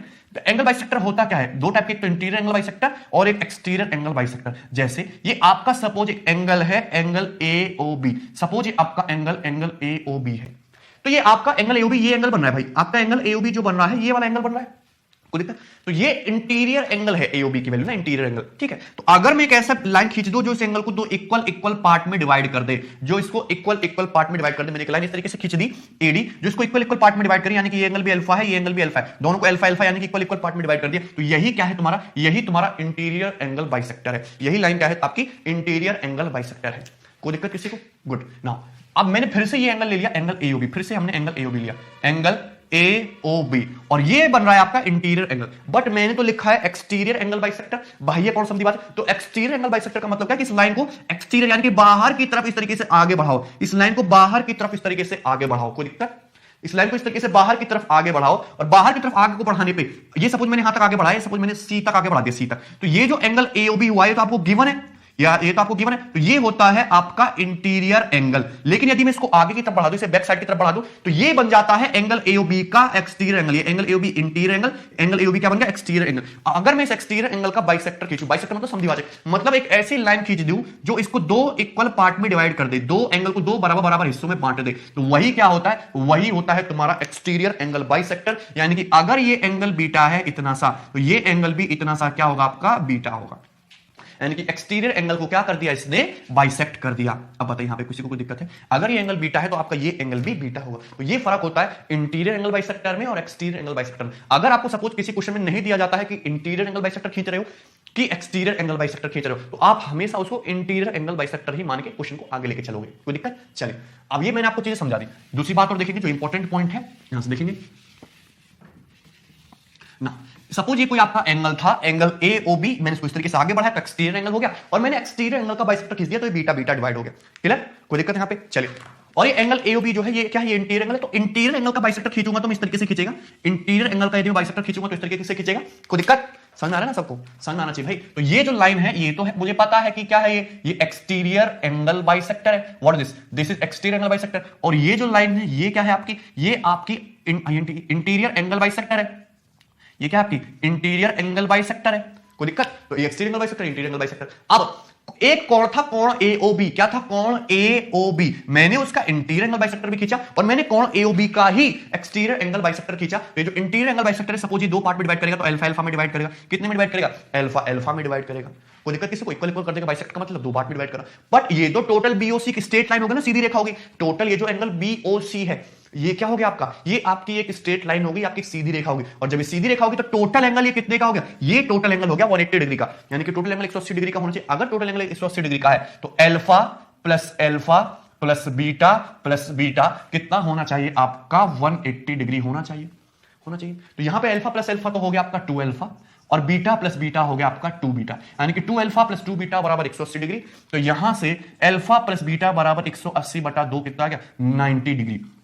यानी कि अल्फा प्लस बीटा कितना आ गया, 90 डिग्री। यानी कि अगर मैं किसी भी कोण का इंटीरियर एंगल बाइसेक्टर खींचूं और एक्सटीरियर एंगल बाइसेक्टर खींचूं तो दोनों इंटीरियर एंगल बाइसेक्टर और एक्सटीरियर एंगल बाइसेक्टर के बीच में ये जो कोण बनता है, ये जो कोण बना है इंटीरियर एंगल बाइसेक्टर और एक्सटीरियर एंगल बाइसेक्टर के बीच में, ये जो एंगल अल्फा प्लस बीटा बना, ये कितने का होता है? ये 90 डिग्री का होता है हमेशा। इस रिजल्ट का हम डायरेक्ट प्रयोग करेंगे अपने क्वेश्चंस में कि हम किसी भी कोण का इंटीरियर एंगल बाइसेक्टर और एक्सटीरियर एंगल बाइसेक्टर खींचे तो उसके जो बीच में एंगल बनेगा, दोनों एंगल इंटीरियर एंगल बाइसेक्टर और एक्सटीरियर एंगल बाइसेक्टर के बीच में, वो आपका 90 डिग्री का एंगल होगा। कोई डाउट इसमें किसी को? ठीक है, अब देखेंगे, आगे बढ़ेंगे। नाउ नेक्स्ट कंसेप्ट देखेंगे, ठीक है, vertically opposite angle. Next concept है वर्टिकली अपोजिट एंगल, शीर्षाभिमुख कोण। ठीक है, वर्टिकली अपोजिट एंगल आपको पता होगा, vertically opposite angle, vertically opposite angles, शीर्षाभिमुख कोण।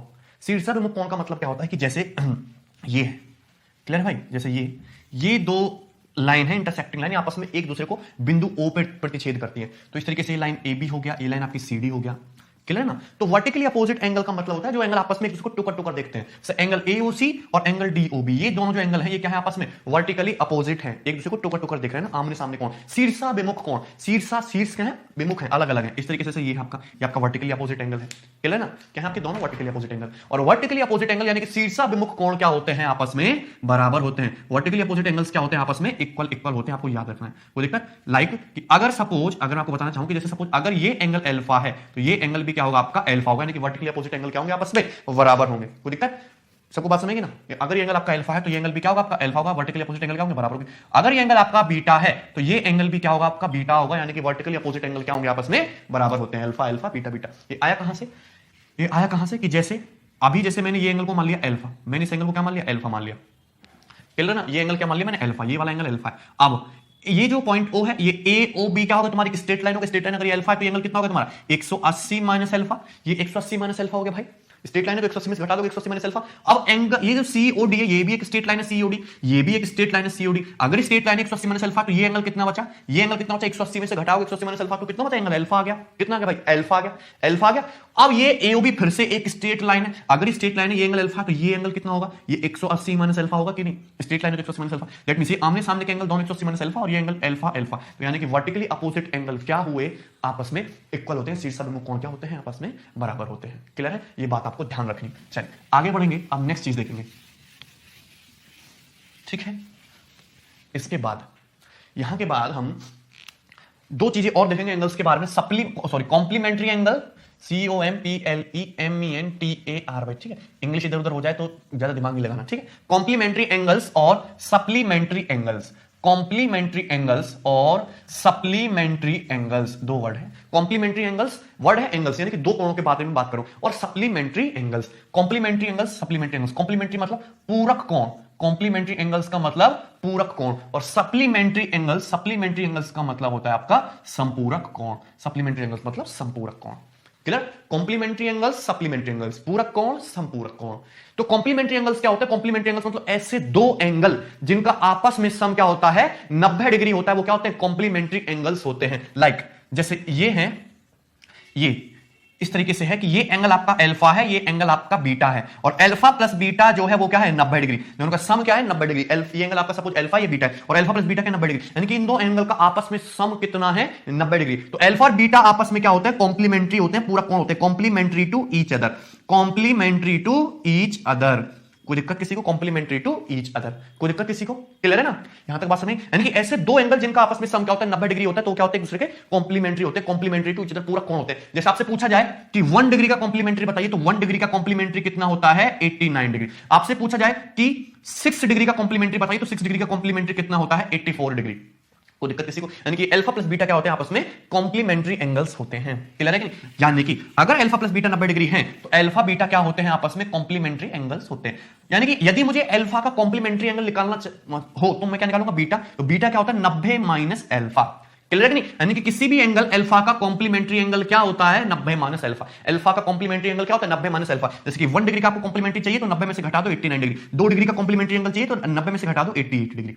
कोई दिक्कत किसी को? क्लियर है? ये होते हैं आपके कॉम्प्लीमेंट्री एंगल्स, ठीक। सिमिलरली संपूरक कोण, सप्लीमेंट्री एंगल क्या होता है? ऐसे दो एंगल जिनका आपस में सम 180 डिग्री हो, 180 डिग्री। ऐसे दो एंगल जिनका आपस में सम कितना हो, 180 डिग्री, उनको बोलते हैं हम सप्लीमेंट्री एंगल्स। तो जैसे सपोज ये एंगल आपका अल्फा है और ये एंगल बीटा है और ये एक स्ट्रेट लाइन है, तो अल्फा प्लस बीटा कितना होगा? 180 डिग्री होगा, इनका सम 180 डिग्री। तो अल्फा और बीटा क्या होंगे आपस में? Supplementary to each other, supplementary to each other, एक दूसरे के क्या होंगे? संपूरक कोण होंगे। सप्लीमेंट्री टू ईच अदर, एक दूसरे के क्या होंगे? आपस में संपूरक कोण होंगे। क्लियर है? जैसे आपसे यदि 1 डिग्री का सप्लीमेंट्री पूछा जाए तो कितना आएगा? 179 डिग्री। यदि आपसे 7 डिग्री का सप्लीमेंट्री पूछा जाए तो कितना आएगा? 173 डिग्री। 180 में से घटा के लिख दोगे। क्लियर है कि नहीं? यानी कि दोनों एंगल का सम क्या होना चाहिए? 180 डिग्री होना चाहिए सप्लीमेंट्री होने के लिए, और कॉम्प्लीमेंट्री होने के लिए क्या होना चाहिए? 90 डिग्री होना चाहिए। क्लियर है ना?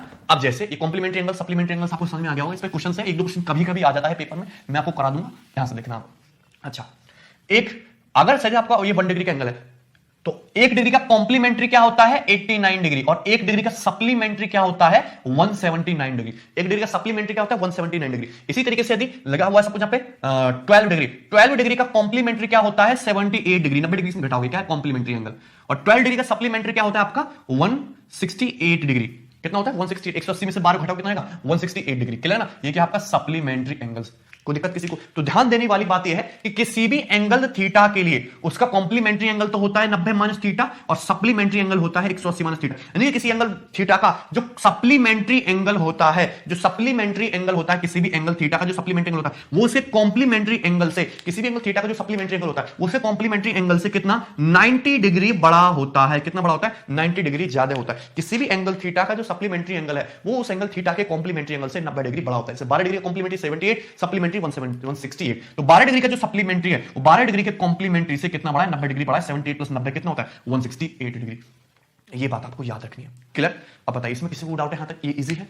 चलिए आगे बढ़ेंगे। तो एंगल से रिलेटेड जो भी सिंपल साधारण सी बातें थी वो मैंने आपको बता दी। इतनी बातें आपको एंगल्स में याद रखनी। ठीक है, चलिए अब हम फोकस करेंगे पैरेलल लाइंस पे। पैरेलल लाइंस को हम डिटेल में देखेंगे कि पैरेलल लाइन जब हम खींचते हैं और हम उसकी ट्रांसवर्स लाइन खींचते हैं तो कितने टाइप के कोण बनते हैं, क्या क्या उनका फॉर्मेशन होता है, क्या क्या उसमें नई बातें होती हैं। ठीक है, चलिए अब देखेंगे जैसे पैरेलल लाइंस विद और आपका विद देयर ट्रांसवर्स लाइन। ठीक, ध्यान से देखेंगे सब लोग, बहुत ही इंपॉर्टेंट रिजल्ट है। मैंने यहां पे आपकी 2 पैरेलल लाइन खींची इस तरीके से, आपकी सपोज 2 पैरेलल लाइन है। क्लियर है? ये आपकी 2 पैरेलल लाइन है लाइक दैट। क्लियर है भाई? चलिए आपकी 2 पैरेलल लाइन है, यहां तक बात समझ में आई? L1 L2, और ये क्या होगी? उनकी ट्रांसवर्स लाइन होगी। क्या होगी उनकी ट्रांसवर्स लाइन? तो यहां पे आपके ये एंगल, मान लीजिए ये एंगल मेरे 1 है, ये एंगल 2 है, ये एंगल 3 है, सॉरी ये एंगल आपका 3 है, ये एंगल सपोज आपका 4 है, ये एंगल आपका 5 है, ये एंगल आपका 6 है, ये एंगल आपका 7 है, और ये एंगल आपका 8 है। कोई दिक्कत किसी को? ये एंगल आपका 8 है। यहां तक बात समझ में आ रही है?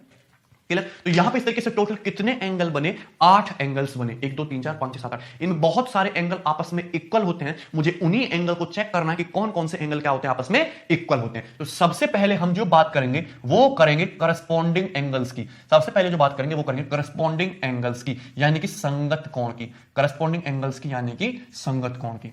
सबसे पहले जो हम बात करेंगे वो किसकी बात करेंगे? करस्पॉन्डिंग एंगल्स की यानी कि संगत कोण की। अब जैसे 2 पैरेलल लाइन है, ध्यान से देखना भाई, जैसे सपोज 2 पैरेलल लाइन है, इस तरीके से 2 पैरेलल लाइन है। क्लियर है? 2 पैरेलल लाइन है। अगर ये 2 पैरेलल लाइन है तो ये जो एंगल होता है, ये वाला एंगल, दैट मींस एंगल 1, और ये जो एंगल होता है एंगल 6, ये क्या होते हैं? ये होते हैं करस्पॉन्डिंग एंगल्स। क्या होते हैं ये? Corresponding angles. और एक मतलब ये क्या है? संगत कोण है, सेम जैसी लोकेशन पे है, 1 और 6। तो ये करस्पॉन्डिंग एंगल्स यदि तो पैरेलल लाइन है, 2 समांतर रेखाएं, और इस तरीके से ट्रांसलेशन कीजिए तो करस्पॉन्डिंग एंगल्स जो बनते हैं हमेशा क्या होते हैं? इक्वल होते हैं, यानी कि एंगल 1 बराबर एंगल 6। ये एक ऐसी थ्योरम है जिसको बिना प्रूफ किए ही क्या मान लिया गया है? सही मान लिया गया है। करस्पॉन्डिंग एंगल्स हमेशा क्या होते हैं? बराबर होते हैं। यदि एंगल बराबर नहीं होंगे तो ये लाइन थोड़ी टेढ़ी मेढ़ी सी हो जाएगी। यदि एंगल बराबर नहीं तो इस लाइन को इधर उधर होना पड़ेगा, इस तरीके से होना पड़ेगा, तो पैरेलल कहां रहेगी? तभी एंगल बराबर ही नहीं हो पाएंगे। अगर एंगल बराबर है तो इसको एकदम इसके पैरेलल होना पड़ेगा, तभी तो एंगल इसके बराबर आएगा। यानी कि करस्पॉन्डिंग एंगल्स क्या होते हैं? हमेशा इक्वल होते हैं। लाइक अगर मैं आपको समझाना चाहूं, जैसे एक कोई लाइन है और इस पे हमने 2 लाइन इस तरीके से खींच दी, 2 लाइन हमने इस तरीके से खींच दी कि ये जो एंगल है अल्फा और ये एंगल जो है अल्फा, ये दोनों आपस में बराबर, तो हम तुरंत ये देख के बता देंगे कि ये दोनों लाइन क्या है? आपस में इक्वल है। यदि अल्फा है ये अल्फा, तो ये दोनों लाइन आपस में क्या होनी चाहिए? सॉरी पैरेलल होनी चाहिए। क्यों पैरेलल होनी चाहिए? क्योंकि ये एक स्ट्रेट लाइन है। स्ट्रेट लाइन पर 2 लाइन इस तरीके से खींची गई हैं कि वो सेम झुकाव से झुक रही है। वो क्या है? दोनों सेम झुकाव से झुक रही है। दोनों का जो करस्पॉन्डिंग एंगल्स है, यही तो करस्पॉन्डिंग एंगल्स। करस्पॉन्डिंग एंगल्स क्या है? सेम है, यानी कि दोनों लाइन क्या है? पैरेलल है। तो उल्टा भी ट्रू होता है कि यदि 2 पैरेलल लाइन है, उनकी ट्रांसवर्स लाइन है, तो करस्पॉन्डिंग एंगल्स क्या होते हैं? हमेशा करस्पॉन्डिंग एंगल्स क्या होते हैं? हमेशा ये इक्वल होते हैं, यानी कि एंगल 1 जो है एंगल 6 के इक्वल होगा। कोई दिक्कत। और जैसे ये एक स्ट्रेट लाइन है, स्ट्रेट लाइन पे यदि मैं दो लाइन इस तरीके से खींचूं कि ये एंगल यानी कि सेम झुकाव से झुक रही है, यानी कि जो करस्पॉन्डिंग एंगल है ये क्या होंगे, आपस में इक्वल है, तो दोनों लाइन भी क्या हो जाएंगे, आपस में पैरेलल हो जाएंगे। तो उल्टा वाइसा वर्सा भी ट्रू होता है, और अगर दो पैरेलल लाइन खींची जाती है तो करस्पॉन्डिंग एंगल भी इक्वल होते हैं। अगर एंगल 1 एंगल 6 के इक्वल है तो एंगल 1 और एंगल 2 का सम कितना है, 180 डिग्री, और एंगल 6 और एंगल 5 का सम कितना है, 180 डिग्री। और 1 और 6 आपस में इक्वल है तो एंगल 2 और एंगल 5 भी आपस में इक्वल होने चाहिए, और एंगल 2 और एंगल 5 भी आपस में इक्वल होने चाहिए। तो एंगल 2 और एंगल 5 भी क्या हो जाएंगे, आपस में करस्पॉन्डिंग एंगल होते हैं, यानी कि एंगल 2 और एंगल 5 ये क्या होते हैं, आपस में बराबर होते हैं, करस्पॉन्डिंग एंगल। कोई दिक्कत किसी को, ये बात समझ में आई। अगर एंगल 2 और एंगल 5 आपस में बराबर हैं, या फिर ऐसे समझो कि एंगल 1 और एंगल 6 आपस में बराबर है, कोई दिक्कत किसी को, एंगल 1 और एंगल 6 आपस में बराबर है, बट एंगल 1 तो एंगल 3 के इक्वल है, एंगल 1 किसके इक्वल है, एंगल 3 के, और ये जो एंगल 6 है किसके इक्वल है, एंगल 7 के, यानी कि एंगल 3 और एंगल 7 आपस में बराबर होते हैं, और एंगल 3 और एंगल 7 ये भी सेम पोजीशन पे है, सेम पोजीशन पे है, यानी कि ये भी क्या है, आपके करस्पॉन्डिंग एंगल है, ये क्या होते हैं, आपके इक्वल होते हैं। सिमिलरली एंगल 2 जो है किसके इक्वल है, एंगल 2 जो है एंगल 5 के इक्वल है, करस्पॉन्डिंग एंगल है, बट एंगल 2 तो एंगल 4 के इक्वल है, एंगल 2 एंगल 4 के इक्वल क्यों है, वर्टिकली अपोजिट एंगल, क्या है, वर्टिकली अपोजिट एंगल। और एंगल जो 5 है किसके इक्वल है, एंगल 8 के इक्वल है, यानी कि एंगल 4 किसके बराबर होता है, एंगल 8 के, यानी कि किस वजह से, ये वर्टिकली अपोजिट एंगल होने की वजह से। कोई दिक्कत किसी को, हाँ भाई कोई दिक्कत है, ये बात समझ में आई, क्लियर है ना। तो एंगल 1 बराबर होता है एंगल 6, एंगल 2 बराबर एंगल 5, और एंगल 3 बराबर एंगल 7, और एंगल 4 बराबर एंगल 8। क्लियर। दूसरा मैं लिख रहा हूं vertically opposite angle, vertically opposite angle यानी कि शीर्षाभिमुख कोण, वर्टिकली अपोजिट एंगल, शीर्षाभिमुख कोण, यानी कि एंगल 1 जो किसके इक्वल होगा, एंगल 3 के, वर्टिकली अपोजिट एंगल तो इक्वल ही होंगे, और ये जो एंगल 2 है ये किसके एंगल बनेगा, इक्वल बनेगा एंगल 4 के। क्लियर है कि नहीं, ठीक है, ये किसके इक्वल बनेगा, एंगल 4 के, और ये जो एंगल 5 है किसके इक्वल बनेगा, एंगल 8 के, कोई दिक्कत। और ये जो एंगल 6 है ये किसके इक्वल बनेगा, एंगल 7 के। यहां तक कोई डाउट है किसी को, ये होते हैं वर्टिकली अपोजिट एंगल। क्लियर, ये आपस में क्या होते हैं, बराबर होते हैं, आपको पता होगा।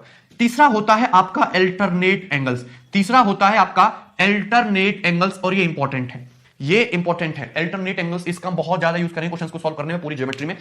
अल्टरनेट एंगल्स मतलब एकांतर कोण, अल्टरनेट एंगल्स का मतलब एकांतर कोण, एकांतर कोण भी आपस में बराबर होते हैं, अल्टरनेट एंगल्स आपस में बराबर होते हैं। कैसे, अल्टरनेट एंगल्स का मतलब जैसे एंगल 4 है एंगल 5 है, तो ये जो है ये आपस में इक्वल होते हैं, एंगल 4 और एंगल 5, ये क्या है, अल्टरनेट एंगल है, एंगल 4 इस तरफ एंगल 5 इस तरफ, तो एंगल 4 इज इक्वल टू क्या होता है, एंगल 5, एंगल 4 इक्वल टू क्या होता है आपका, एंगल 5। अल्टरनेट एंगल क्या होते हैं, आपस में इक्वल होते हैं। कैसे, अगर एंगल 4 एंगल 5 के इक्वल है, ठीक है ना, और इसी तरीके से आपका ये एंगल 3 और एंगल 6 ये भी वर्टिकली अपोजिट, ये भी सॉरी अल्टरनेट एंगल है, तो एंगल 3 जो है किसके इक्वल होता है, एंगल 6 के, ये अल्टरनेट एंगल है, ये भी क्या होते हैं, आपस में इक्वल होते हैं। ये कैसे इक्वल होंगे, देखिए, अब एंगल 4 एंगल 2 इसके 5 इक्वल है एंगल 5 के, एंगल 4 किसके इक्वल है, एंगल 8 के, एंगल 4 किसके इक्वल है, एंगल 8 के, एंगल 5 किसके एंगल है, एंगल 8 के, तो एंगल 4 भी किसके बराबर हो गया, एंगल 5 के। क्लियर है कि नहीं, कोई दिक्कत किसी को। एंगल 4 जो है किसके बराबर है, एंगल 8 के, और एंगल 8 किसके बराबर है, एंगल 5 के, तो एंगल 4 और एंगल 5 भी क्या हो गया, आपस में बराबर हो गए। दिखा नहीं सबको, दिखा कि नहीं, ये जो एंगल 4 है ये किसके बराबर होगा, एंगल 8 के बराबर होगा। कैसे, ये क्या आपके करस्पॉन्डिंग एंगल्स हैं, और एंगल 8 और एंगल 5 क्या है, वर्टिकली अपोजिट एंगल है, तो एंगल 8 किसके बराबर होगा, एंगल 5 के। बस, तो अल्टरनेट एंगल भी क्या होता है, आपस में बराबर होते हैं। सिमिलरली एंगल 3 जो है किसके इक्वल होता है, एंगल 7 के, करस्पॉन्डिंग एंगल, जबकि एंगल 7 इक्वल होता है एंगल 6 के, क्या होता है, आपके अल्टरनेट एंगल्स होते हैं। सिमिलरली ये जो एंगल 2 है और ये एंगल 8 है, एंगल 2 और एंगल 8 ये भी क्या होते हैं, आपस में बराबर होते हैं, ये भी क्या होते हैं, अल्टरनेट एंगल। देखो एक यहां पे बना हुआ है, यहां पे बना हुआ है, एंगल 2 और एंगल 8 ये क्या होते हैं, आपस में बराबर होते हैं, ठीक है ना, क्योंकि एंगल 4 एंगल 5 आपस में इक्वल है, एंगल 4 एंगल 2 के बराबर, एंगल 5 एंगल 8 के बराबर। इसी तरीके से आपका एंगल 1 और एंगल 7 ये भी क्या होते हैं, आपस में बराबर होते हैं, एंगल 1 और एंगल 7 ये क्या होते हैं, आपस में बराबर होते हैं। तो मैंने आपको तीनों सारी चीजें बता दी कि corresponding angles, vertically opposite angles और अल्टरनेट एंगल्स क्या होते हैं, आपस में इक्वल होते हैं।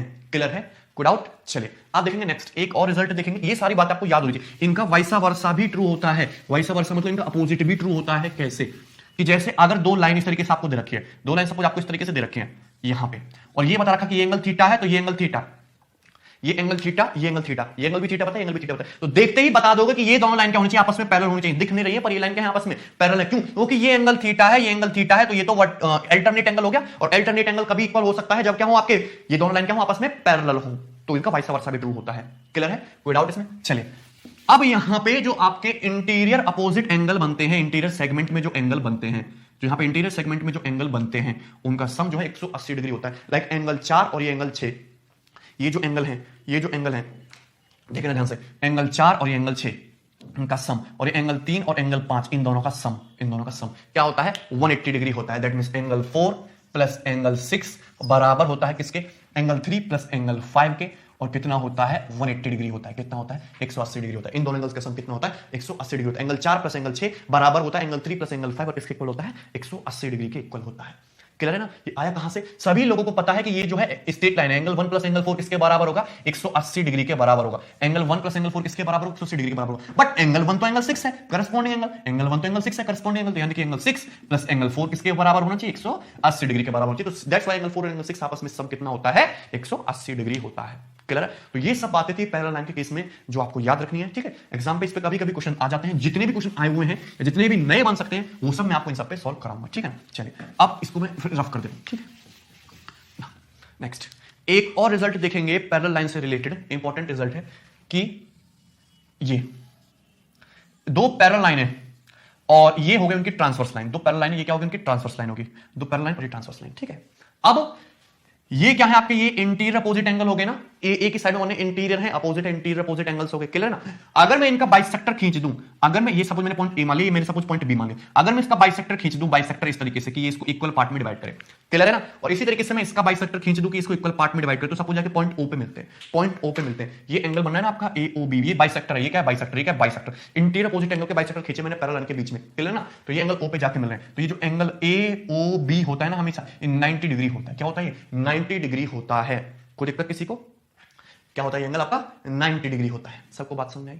क्लियर है? इसमें कोई डाउट? एंगल कितना होता है आपका? 90 डिग्री होता है। इसी तरीके से ये जो बनेगा आपका, अगर मैं यहां पे इसका बाइसेक्टर खींच दूं और यहां पे इसका बाइसेक्टर खींच दूं, तो ये जो एंगल जाके मिलेगा, ध्यान से देखना, एंगल एओबी कितना होगा तुम्हारा? ये 90 डिग्री का होगा।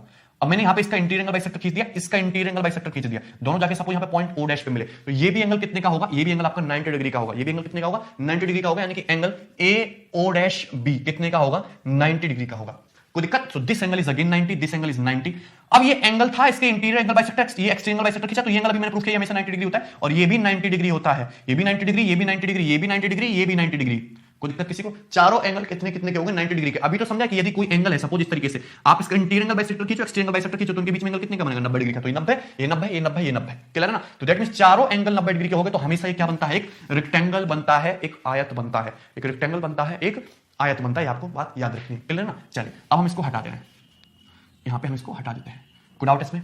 क्लियर? आपको बताना है कि एंगल एओबी 90 डिग्री कैसे हुआ। मैंने तो डायरेक्ट रिजल्ट बता दिया। मैं हमेशा हर थ्योरम या हर स्टेटमेंट जो भी मैं यहां पे बोलूंगा, जो भी मैं बताऊंगा, उसका मैं आपको विद प्रूफ जरूर समझाऊंगा। आपको एक बार उसका प्रूफ जरूर समझना है, उससे आपकी अंडरस्टैंडिंग बढ़ेगी ज्योमेट्री के लिए। ठीक है? आपको बताना है कि एंगल एओबी कितना है? आपका 90 डिग्री है। क्लियर है ना? So that's why this angle is 90 degree. कैसे? कि अगर इंटीरियर एंगल बाइसेक्टर, तो ये अल्फा होगा, ये अल्फा होगा, और ये बीटा होगा, तो ये बीटा होगा। तो यहां पे मैंने अभी बोला कि इन दोनों एंगल का सम कितना होता है आपस में? 180 डिग्री होना चाहिए। ये पूरा एंगल, ये पूरा एंगल, क्योंकि ये पूरा एंगल तो 2 अल्फा हो गया, ये पूरा एंगल 2 बीटा हो गया, और ये इंटीरियर अपोजिट एंगल है, तो 2 अल्फा प्लस 2 बीटा बराबर 180 डिग्री, और अल्फा प्लस बीटा बराबर 90 डिग्री। अल्फा प्लस बीटा कितना होगा? 90 डिग्री होगा। अगर अल्फा प्लस बीटा 90 डिग्री है, और ये आपका एक ट्रायंगल है जिसपे मैं कांटे बना रहा हूं, और ये आपका एक ट्रायंगल है, तो त्रिभुज में दो कोणों का सम 90 डिग्री है, अल्फा प्लस बीटा, तो तीसरा एंगल कितने का बचेगा? तीसरा एंगल भी 90 डिग्री का बचेगा, क्योंकि त्रिभुज के तीनों कोणों का फल कितना होता है? 180 डिग्री होता है। यानी कि this angle is what? 90 degree. Clear है? कोई डाउट इसमें? तो ये एंगल हमेशा कितने का होता है आपका? 90 डिग्री का होता है। चलिए आप देखेंगे नेक्स्ट। यहां तक बात समझ में आई सबको? ये क्लियर है? आगे बढ़ेंगे। अब देखेंगे हम ट्राइंगल, TRIANGLE, ये होता है ना ट्राइंगल की स्पेलिंग। ठीक है? Okay, triangle. ट्राइंगल मतलब त्रिभुज, तीन भुजाओं से घिरी आकृति को त्रिभुज कहते हैं। तो त्रिभुज तो मैं नेक्स्ट शीट में करूंगा, नेक्स्ट क्लास में डिस्कस करूंगा डिटेल में। अभी तो मैं आपको बता रहा हूं कि ट्राइंगल में होता क्या है। जैसे ट्राइंगल है, तीन भुजाओं से घिरी आकृति को त्रिभुज कहते हैं, लाइक दैट। त्रिभुज में तीन भुजाओं से घिरी आकृति को क्या कहते हैं? त्रिभुज कहते हैं। जैसे A B C, this is triangle. और त्रिभुज में तीन वर्टेक्स हैं, त्रिभुज में तीन वर्टेक्स हैं, vertex A, vertex B, vertex C. त्रिभुज के क्या होते हैं? तीन वर्टिसेस होते हैं, तीन सीड्स होते हैं। त्रिभुज के तीन वर्टिसेस होते हैं, तीन सीड्स होते हैं। त्रिभुज के तीन इंटीरियर एंगल होते हैं, त्रिभुज के तीन इंटीरियर एंगल्स, ये हो गए तीन interior angle, angle A, angle B, angle C, और तीन ही एक्सटीरियर एंगल्स होते हैं, और तीन ही एक्सटीरियर एंगल्स होते हैं। इसको आगे बढ़ाओगे एक्सटीरियर एंगल बनेगा, इसको आगे बढ़ाओगे एक्सटीरियर एंगल, इसको इधर आगे बढ़ाओगे एक्सटीरियर एंगल। और त्रिभुज में तीन ही साइड्स होती हैं, त्रिभुज में तीन ही भुजाएं होती हैं। और मुझे पता है कि त्रिभुज के तीनों अंतःकोणों का फल, तीनों इंटीरियर एंगल का सम क्या होता है? 180 डिग्री होता है। यानी कि angle A plus angle B plus angle C बराबर कितना होता है? 180 डिग्री होता है। त्रिभुज के तीनों कोणों का योगफल कितना होता है? इंटीरियर एंगल्स का 180 डिग्री होता है। Angle A plus angle B plus angle C equal to 180 degree. This plus this plus this 180 degree. अब ये आया कहां से? ये भी आपको पता होना चाहिए। कैसे?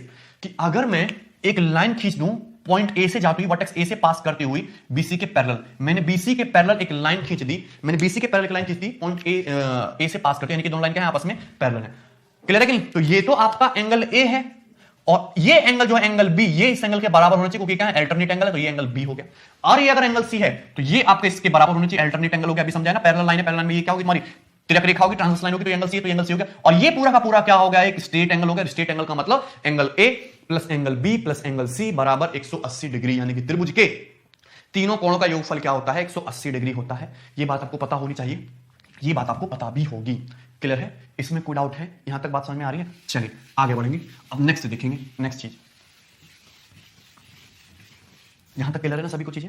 ठीक है, अब त्रिभुज है, ये एक ट्राइंगल है, ट्राइंगल ए बी सी। मैं आपको नई चीजें भी अभी आपको सिखाऊंगा, ट्राइंगल ए बी सी।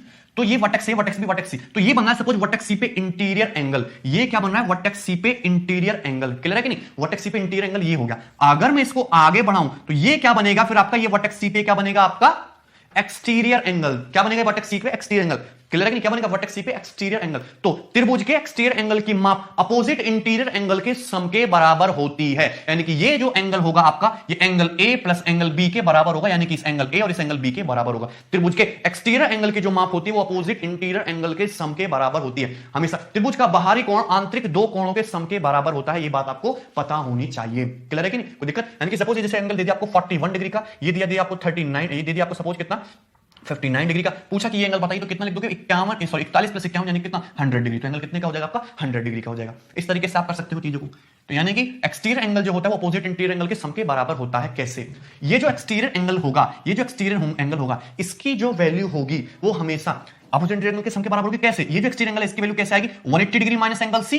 क्या होगा भाई, ये तो एंगल सी है, तो 180 डिग्री माइनस एंगल सी होगा, 180 डिग्री माइनस एंगल सी। और 180 डिग्री का मतलब क्या होता है, 180 डिग्री का मतलब होता है angle A plus angle B plus angle C, और माइनस एंगल सी, तो एंगल सी से एंगल सी कटेगा, क्या बचा, angle A plus angle B, यानी कि एक्सटीरियर एंगल जो होता है त्रिभुज का अपोजिट इंटीरियर एंगल के सम के बराबर होता है। त्रिभुज का कोई भी बाहरी कोण आंतरिक दो कोणों के क्या होता है, सम के बराबर होता है। क्लियर है कि नहीं? तो अगर आप ध्यान से देखो तो अभी मैंने समझा कि त्रिभुज के तीनों इंटीरियर एंगल का सम होता है 180 डिग्री, तो मैंने यहां पे इसको आगे बढ़ाया, तो ये बनेगा तुम्हारा एक्सटीरियर एंगल। इसको आगे बढ़ाया एक्सटीरियर एंगल, इसकी वैल्यू क्या बनेगी तुम्हारी, ये एंगल सी है, इसकी वैल्यू बनेगी, ये एंगल ए है, ये एंगल बी है, इसकी वैल्यू बनेगी angle A plus angle B.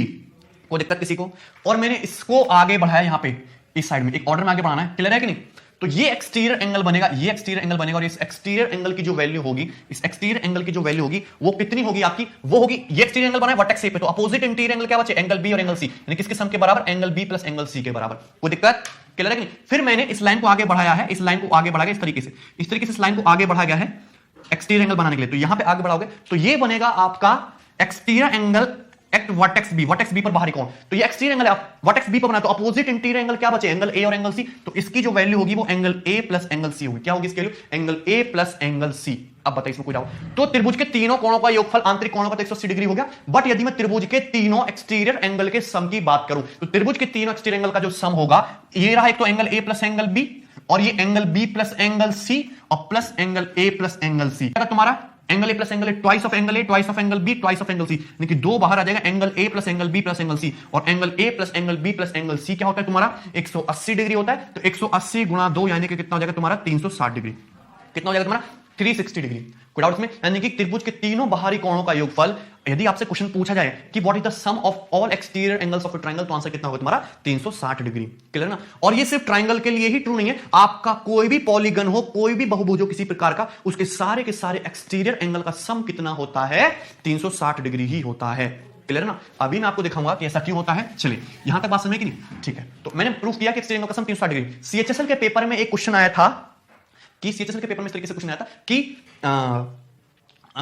त्रिभुज के तीनों वर्टेक्स को दोनों साइड आगे बढ़ाया जाता है। त्रिभुज के तीनों वर्टेक्स को दोनों साइड आगे बढ़ाया जाता है। आगे बढ़ाने का मतलब किसको इस तरीके से आगे बढ़ाया कि यहां पे ये बनाया, और यहां पे इसको इस तरीके से आगे बढ़ाया, और यहां पे इसको इस तरीके से आगे बढ़ाया है। क्लियर है कि नहीं? यहां पे इसको इस तरीके से आगे बढ़ाया। कोई डाउट किसी को? त्रिभुज के तीनों वर्टेक्स को दोनों साइड आगे बढ़ाया, इस साइड भी और इस साइड भी। तो जितने भी एक्सटीरियर एंगल बनेंगे, जितने भी 6 एक्सटीरियर एंगल बनेंगे, अब इस बार कितने एक्सटीरियर एंगल बनेंगे, 6, उनका सम क्या होगा। एक एक्सटीरियर एंगल तो ये बना angle B plus angle C, same एक एक्सटीरियर एंगल ये बनेगा angle B plus angle C. अगर angle A plus angle C है तो ये जो तुम्हारा वर्टेक्स बी पे यहां पे ये जो एक्सटीरियर एंगल बनेगा ये भी तुम्हारा angle A plus angle C होगा। ये angle A plus angle B है तो ये भी तुम्हारा कितना होगा, angle A plus angle C होगा, क्योंकि ये तुम्हारा क्या है, वर्टिकली अपोजिट एंगल है। और इन सबका सम जो हम करेंगे, सबको जो जोड़ेंगे, तो इन सबका सम कितना आएगा आपका 720 डिग्री, 720 डिग्री। तो इस क्वेश्चन का आंसर क्या था तुम्हारा 720 डिग्री होगा। त्रिभुज की भुजाओं को दोनों साइड आगे बढ़ाया गया, वर्टेक्स को दोनों साइड आगे बढ़ाया, मतलब इस साइड से भी और इस साइड से। तो एक्सटीरियर एंगल जो बनेंगे, एक ये बना, एक ये बना, एक ये बना, एक ये बना, एक ये बना, एक ये बना, एक ये बना, टोटल 6 बने। तो इन सबका सम कितना होगा आपका 180 डिग्री होगा। क्लियर है? इसमें कोई डाउट किसी को? ये बात समझ में आई ना? चलिए अब नेक्स्ट देखेंगे, ध्यान से देखना। ओके, लाइक जैसे ये आपका एक ट्राइंगल है, triangle A B C, this is your triangle, triangle A B C, ठीक है ना। अब इसमें मैंने इस तरीके से 3 एंगल बना दिए, ये एक एंगल है और ये एक एंगल है, ये एक एंगल है, क्लियर है कि नहीं, और ये एक एंगल है, इस तरीके से। तो ये 3 एंगल से इन तीनों एंगल का सम क्या होगा बताइए जल्दी से। इन तीनों एंगल का सम क्या होगा? 3 एंगल बनाए, एक तो ये बन रहा है आपका, क्लियर है, रिफ्लेक्स एंगल ही बनेगा, और ये एक एंगल बन रहा है और ये एक एंगल बन रहा है। इन तीनों एंगल का सम क्या होगा? 1080 degree, 540 degree, 720 degree, 360 degree, 1200 degree, 1500, 1800, what is this? अब देखिए ध्यान से, मुझे इन तीनों एंगल का सम बताना है, तो इन तीनों एंगल का सम होगा आपका 900 डिग्री। कितना होगा? 900 डिग्री। इन तीनों एंगल का सम कितना होगा? 900 डिग्री। कैसे? अगर ये मैं पूरा का पूरा एंगल देखूं, मतलब अगर मैं इसको देखूं तो ये पूरा का पूरा एंगल, ये कितने का आपका? ये पूरा का पूरा एंगल आपका 360 डिग्री का। अगर मैं इसको देखूं तो ये पूरा का पूरा एंगल कंप्लीट एंगल कितने का? 360 डिग्री का। अगर मैं इसको देखूं तो पूरा का पूरा एंगल कितने का? कंप्लीट 360 डिग्री का। तो 360 प्लस 360 प्लस 360, यानी कि तीनों के तीनों जो कंप्लीट एंगल है 360 360 प्लस 360 कितने होंगे? 1080 डिग्री के होंगे, 1080 डिग्री होंगे। बट ये जो एंगल ए है, ये जो इंटीरियर एंगल बी है, ये जो इंटीरियर एंगल सी है, ये क्या होना चाहिए? आपका माइनस होना चाहिए। ये क्या होना चाहिए? आपका माइनस होना चाहिए। ये माइनस होगा तभी तो इन तीनों एंगल का सम आएगा, यानी कि 1080 डिग्री में से मैं माइनस करूंगा angle A plus angle B plus angle C. तो angle A plus angle B plus angle C होता है 180 डिग्री। तो 1080 में से 180 माइनस करोगे तो कितना आएगा? 900 डिग्री। कितना आएगा? 900 डिग्री। कोई डाउट किसी को? यानी कि त्रिभुज के इस तरीके से आप एंगल खींचोगे तो हमेशा सम कितना आएगा? एंगल 900 डिग्री सम आएगा। कोई दिक्कत इसमें किसी भाई को? कोई दिक्कत नहीं होगा। चलिए आगे बढ़ेंगे। अब नेक्स्ट देखेंगे, मैंने बताया कि ट्राइंगल के तीनों कोणों का इक्विवल क्या होता है? हमेशा 180 डिग्री होता है, ठीक है ना। अच्छा, कितना होता है? 180 डिग्री होता है। अब जैसे एक क्वाड्रिलेटरल है, एक चतुर्भुज है, ये क्वाड्रिलेटरल है, क्वाड्रिलेटरल एक चतुर्भुज है, क्लियर है कि नहीं? चतुर्भुज ए बी सी डी। अच्छा, ये है ट्राइंगल। तो ट्राइंगल के तीनों इंटीरियर एंगल का सम कितना बताया मैंने? 180 डिग्री। और 180 डिग्री का मतलब होता है 1 गुणा 180 डिग्री। ये चतुर्भुज है, तो चतुर्भुज में तो 4 इंटीरियर एंगल बनते हैं, 4 इंटीरियर एंगल बनते हैं। तो चतुर्भुज के चारों इंटीरियर एंगल का जो सम होगा वो कितना होगा? वो होता है 360 डिग्री। बट कैसे? हमेशा इस टाइप से कोई भी पॉलीगन हो तो इसको 2 त्रिभुज में बांट लो, 2 त्रिभुज में बांट लो। कितने बांट लिया? 2 त्रिभुज में बांट लिया। अगर मैंने इसको 2 त्रिभुज में बांट लिया तो 2 त्रिभुज बन गए, 2 त्रिभुज बन गए। एक त्रिभुज के सारे कोणों का फल 180 डिग्री, तो 2 त्रिभुजों के सारे कोणों का फल कितना हो जाएगा? 360 डिग्री। भाई अगर मैं ट्रायंगल इस तरीके से बात करूं एडीबी में, तो ये एंगल और ये एंगल कितना सम हो गया? 180 डिग्री। क्लियर है नहीं? इसी तरीके से मैं बीसीडी में बात करूं तो ये एंगल और ये एंगल कितना सम होगा? 180 डिग्री। और सबको जोड़ दो तो 180 प्लस 180 यानी कि कितना? 360। यानी कि चतुर्भुज के सारे इंटीरियर एंगल का सम कितना होता है? 2 × 180 डिग्री, 2 × 180 डिग्री। इसी तरीके से यदि मैं एक पेंटागन ले लूं, मतलब एक ऐसा बहुभुज लूं जिसमें 5 साइड हो, जिसमें कितनी साइड हो? इस तरीके से 5 साइड हो, तो यदि मुझे इसके सारे इंटीरियर एंगल का सम निकालना है, यानी कि this plus this plus this plus this plus this, total 5 angle बनेंगे, 5 वर्टेक्स हैं, 5 साइड है, तो 5 इंटीरियर एंगल बनेंगे। तो हमेशा मैं क्या बोलता हूं कि इसको ट्रायंगल में डिवाइड करो। तो यहां से इस पॉइंट से शुरू किया मैंने, इस पॉइंट से शुरू किया, तो एक ट्रायंगल ये बन गया, एक ट्रायंगल आपका ये बन गया। तो टोटल कितने ट्रायंगल बन गए? 3 ट्रायंगल बन गए, टोटल 3 ट्रायंगल। और 3 ट्रायंगल का सम कितना हो जाएगा? अगर मैं इस ट्रायंगल की बात करूं तो 180 डिग्री, अगर इस ट्रायंगल की बात करूं तो 180 डिग्री, और इस ट्रायंगल की बात करूं तो सम 180 डिग्री। तो टोटल 3 ट्रायंगल, और 3 ट्रायंगल का सम कितना होता है? 3 × 180 डिग्री, 3 × 180 डिग्री। अब बताइए इसमें कोई डाउट? 3 × 180 डिग्री।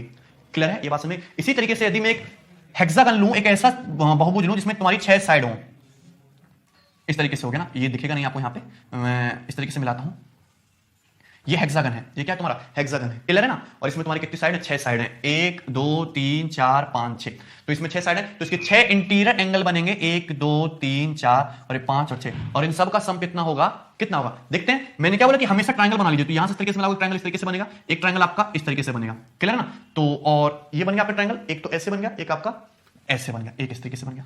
कोई दिक्कत किसी को? तो 1 2 3 4, टोटल कितने ट्रायंगल बन गए? 4 ट्रायंगल बन गए। और सबका सम कर दीजिए, सबका सम कर देंगे, सबको जोड़ देंगे, तो हेक्सागन के सारे एंगल का सम आ जाएगा। अब 4 इसमें ट्रायंगल बन गए, तो एक ट्रायंगल के सारे कोणों का फल 180 डिग्री, मैं सबका जोड़ दूंगा तो सबका सम कितना आएगा? 180 प्लस 180 प्लस 180 प्लस 180, यानी कि टोटल कितना होगा? 4 × 180 डिग्री। यानी कि हेक्सागन के सारे इंटीरियर एंगल का सम कितना होता है? 4 × 180 डिग्री। जब पॉलीगन में 3 साइड है, पॉलीगन होता है बहुभुज मतलब एक ऐसी आकृति जो स्ट्रेट लाइन से मिलकर बनी हो। तो सबसे छोटा जो बहुभुज होता है वो होता है आपका ट्रायंगल, क्योंकि ट्रायंगल में मिनिमम बहुभुज बनने के लिए मिनिमम से मिनिमम 3 साइड चाहिए। और सबसे जो लार्जेस्ट बहुभुज होता है वो होता है सर्कल सबसे बड़ा बहुभुज होता है, क्योंकि सर्कल में ये जो है ना, एक पॉइंट से दूसरे पॉइंट तक की दूरी, ये भी एक साइड है, ये भी एक साइड है विद बहुत ही कम लेंथ की, तो इसमें इनफाइनाइट साइड होती है, तो इसलिए क्या बन जाता है? कर्व बन जाता है। खैर बाद में बताएंगे। तो सबसे छोटा पॉलीगन होता है ट्रायंगल। ट्रायंगल में 3 साइड है, एंगल का सम इंटीरियर एंगल का 1 × 180, अपोजिट क्वाड्रिलेटरल में, चतुर्भुज में 4 साइड है, तो सम कितना? 2 × 180, पेंटागन में 5 साइड है तो सम कितना इंटीरियर एंगल का 3 into 180, हेक्सागन में 6 साइड है तो सम कितना 4 into 180 डिग्री। तो एंगल एक को क्या, एक को हम ऐसे लिख सकते 3 - 1, दो को क्या हम ऐसे नहीं लिख सकते 4 - 2, क्या हम 3 को ऐसे नहीं लिख सकते 5 - 2, क्या हम 4 को ऐसे नहीं लिख सकते 6 - 2। क्लियर है कि नहीं? यानी कि यदि पॉलीगन में तुम्हारी 3 साइड है तो इंटीरियर एंगल का सम 3 - 1 into 180, यदि 4 साइड है तो सम 4 - 2 into 180, यदि 5 साइड है तो सम 5 - 2 into 180, और 6 साइड है तो सम 6 - 2 into 180। अगर किसी पॉलीगन में, फिर इस प्रकार से तो एक चेन बन गई, यदि अगर किसी पॉलीगन में n साइड्स हो, यदि किसी बहुभुज में n साइड हो, तो सारे के सारे जो इंटीरियर एंगल का सम होगा, यदि किसी बहुभुज में n साइड हो तो सारे के सारे जो इंटीरियर एंगल्स का सम होगा वो कितना होगा, n साइड है तो n - 2 into 180 degree, n - 2 into 180 degree. तो अगर किसी पॉलीगन में n साइड्स हैं तो उसमें सारे के सारे इंटीरियर एंगल का सम कितना होगा, n - 2 into 180 डिग्री। अब बताइए इसमें कोई डाउट है किसी को? ये तो क्लियर ना। बट सारे के सारे एक्सटीरियर एंगल का जो सम होता है, सम ऑफ ऑल एक्सटीरियर एंगल्स, देखो सम ऑफ ऑल इंटीरियर एंगल्स तो आएगा तुम्हारा कितना, n - 2 into 180 डिग्री, जबकि सारे के सारे जो एक्सटीरियर एंगल का सम होता है, चाहे कोई भी पॉलीगन हो, चाहे उसकी साइड बराबर हो या ना हो, या कितनी भी भुजाएं हो, उसके सारे के सारे एक्सटीरियर एंगल का जो सम होता है वो कितना होता है, वो हमेशा फिक्स होता है 360 डिग्री। ये हिलने वाला है नहीं, चाहे उसमें आप कितनी भी साइड कर दीजिए और चाहे कितनी भी कम साइड कर दीजिए, या खुद से विजुअलाइज करना कि ऐसा क्यों होता है। सारे के सारे एक्सटीरियर एंगल का सम कितना होता है, 360 डिग्री। तो ये मैंने आपको दोनों बातें प्रूफ करके बताई। क्लियर है भाई? चलिए अब आगे बढ़ेंगे, नेक्स्ट चीज देखेंगे। यहां तक बात समझ आ रही है ना सबको?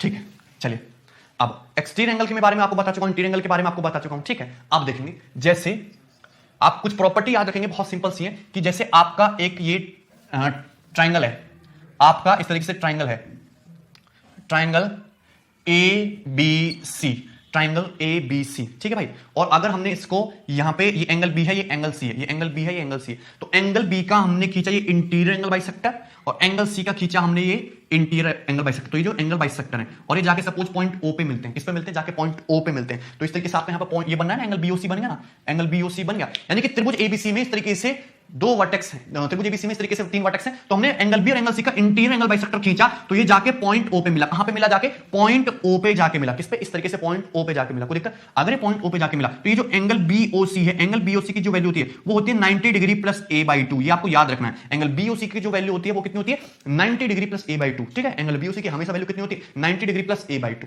क्लियर है ना? ठीक है, ये आया कहां से, ये भी मैं आपको बता दे रहा हूं कि अगर इसको ध्यान से देखो, ये बाइसेक्टर है, ये इसका बाइसेक्टर है, तो ये एंगल बाइसेक्ट होगा, यानी कि कितना हो जाएगा b/2, ये बाइसेक्ट होगा, ये एंगल कितना होगा c/2, तो ये एंगल b/2, ये एंगल आपका कितना हो गया भाई c/2। तो ये एंगल ट्रायंगल OBC में सम 180 डिग्री होना चाहिए, तो एंगल BOC क्या बचा, एंगल BOC बचा 180 माइनस b/2 प्लस c/2, ये बचा कि नहीं, माइनस का b/2 प्लस c/2। कोई दिक्कत किसी को? यहां तक बात समझ में आई कि नहीं? ठीक है, and 180 degree, b/2 plus c/2 का मतलब क्या होता है, इसको b plus c, twice of angle b plus angle c, और angle b plus angle c का मतलब ये पूरा एंगल b, ये पूरा एंगल c, और ये है क्या तुम्हारा 180 degree minus a। Angle b plus angle c का मतलब क्या होता है, 180 डिग्री माइनस a, क्या होता है 180 डिग्री माइनस a। यहां तक बात समझे ना? तो 180 डिग्री माइनस a, तो 180 माइनस कितना 90 माइनस माइनस प्लस a/2, तो 180 माइनस 90 यानी कि 90 प्लस a/2, 90 प्लस a/2। तो इस तरीके से आपके एंगल BOC की वैल्यू कितनी आई तुम्हारी, 90 डिग्री प्लस a/2। ये बात आपको याद रखनी है। यदि त्रिभुज में इस तरीके से आप कोई 2 वर्टेक्स का यदि इस तरीके से इंटीरियर एंगल बाइसेक्टर खींच दोगे, तो जो एंगल बनेगा उसकी जो वैल्यू होगी एंगल BOC की, वो 180 90 डिग्री प्लस a/2 बनेगी।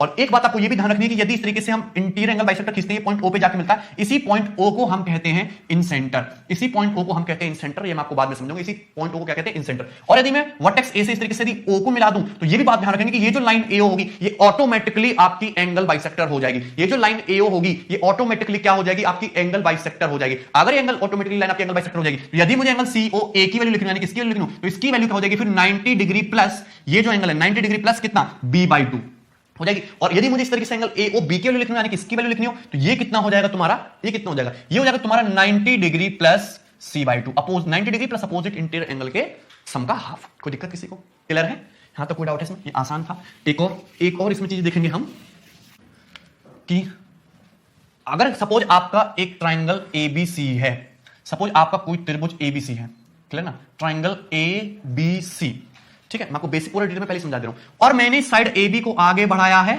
और मैंने ये साइड AC को आगे बढ़ाया है, साइड को आगे बढ़ाया दोनों को, तो ये बनाया वर्टेक्स B पर इंटीरियर एंगल, ये बनाया वर्टेक्स C पर इंटीरियर एंगल। बट मुझे इंटरेस्ट है एक्सटीरियर एंगल में, तो ये वर्टेक्स B पर ये एक्सटीरियर एंगल है और ये आपका एक्सटीरियर एंगल है वर्टेक्स C पर। कोई दिक्कत? तो इस बार मैंने क्या किया, एंगल B और एंगल C के एक्सटीरियर एंगल बाइसेक्टर खींचे। पहले क्या किया, हमने इंटीरियर एंगल बाइसेक्टर खींचे थे, इस बार हमने एक्सटीरियर एंगल बाइसेक्टर खींचे, जो जाके एक दूसरे को कहां पे मिलते हैं, पॉइंट O पे मिलते हैं, जाके एक दूसरे को कहां पे मिलते हैं, पॉइंट O पे मिलते हैं। तो ये पॉइंट O पे जाके मिलते हैं, एक्सटीरियर एंगल बाइसेक्टर है, यानी कि ये बाइसेक्ट कर रहा है, तो ये जो एंगल होगा एंगल बीओसी, इस बार जो आपका ये एंगल बीओसी बनेगा ये होता है 90 डिग्री माइनस अपोजिट एंगल जो है उसके हाफ माइनस कर देंगे, 90 डिग्री में से क्या कर देंगे, अपोजिट एंगल का हाफ माइनस कर देंगे, 90 degree minus A by two क्या होता है हमेशा 90 degree minus A by two.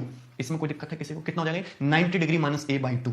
आपको दूसरी प्रॉपर्टी आपको याद रखनी, इसका प्रूफ आप खुद से देख सकते हो, कोई दिक्कत वाली बात नहीं है, क्लियर है ना। वैसे भी इसी पॉइंट ओ को बोलते हैं हम एक्सोसेंटर बाह्य केंद्र। इसको मैं आपको बाद में फिर से बताऊंगा, 90 degree minus A by two, clear है, कोई डाउट इसमें। चलिए अब नेक्स्ट देखेंगे, इंपॉर्टेंट है, ध्यान से देखना।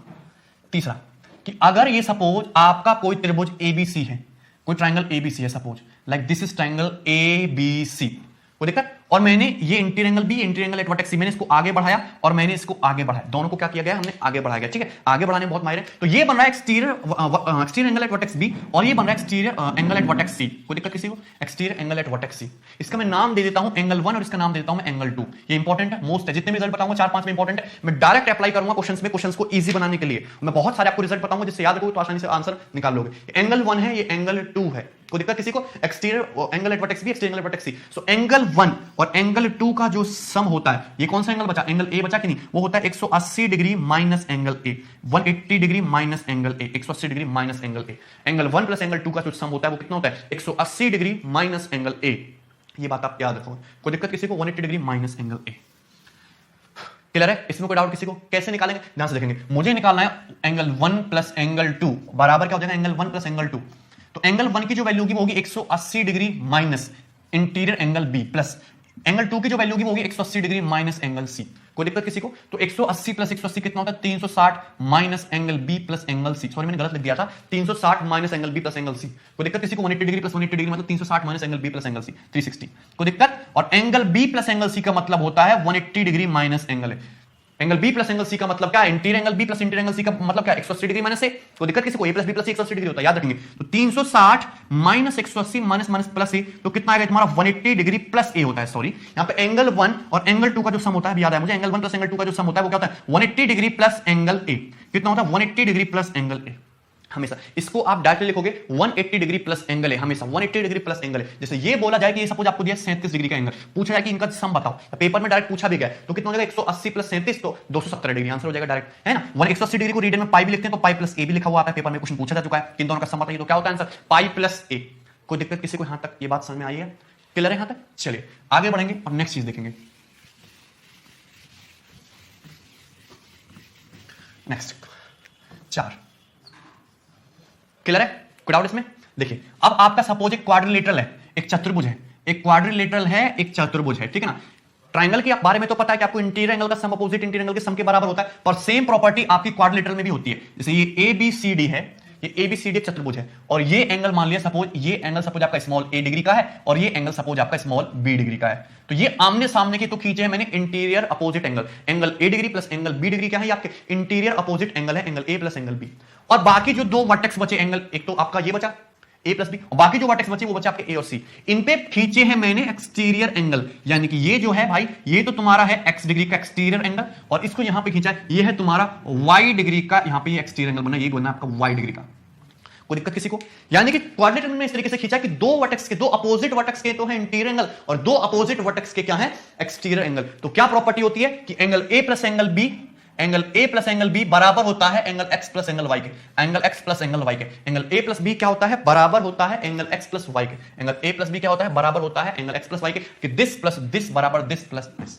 एंगल a प्लस b बराबर किसके इक्वल होता है, एंगल x प्लस y के बराबर होता है। अब बताइए इसमें किसी भाई को दिक्कत है किसी प्रकार की, क्लियर है ना, मतलब बात समझे ना। एंगल a प्लस b बराबर किसके होता है, angle x plus angle y के। कोई दिक्कत, चलिए अभी आया कहां से वो भी बता देता हूं, ठीक है ना।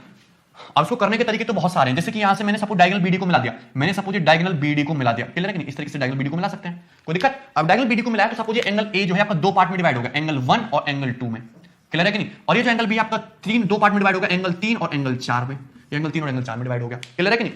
तो ये जो आपका x होगा, ये क्या होगा आपका ट्रायंगल ABD में बात करोगे, ट्रायंगल ABD में exterior angle opposite interior angle के सम के बराबर 1 + 3 होगा। इसी तरीके से जो आपका y होगा, ये जो y होगा ट्रायंगल CDB में बात करोगे, ये जो y है तुम्हारा कितना होगा 2 + 4, y कितना होगा तुम्हारा 2 + 4, और दोनों को जोड़ दो। सो x + y बराबर 1 + 2 + 3 + 4, 1 + 2 + 3 + 4 मतलब क्या, a + b, मतलब क्या a + b। So x + y बराबर कितना है तुम्हारा a + b degree, x + y कितना है तुम्हारा a + b डिग्री, अब बताइए इसमें किसी को कोई डाउट है?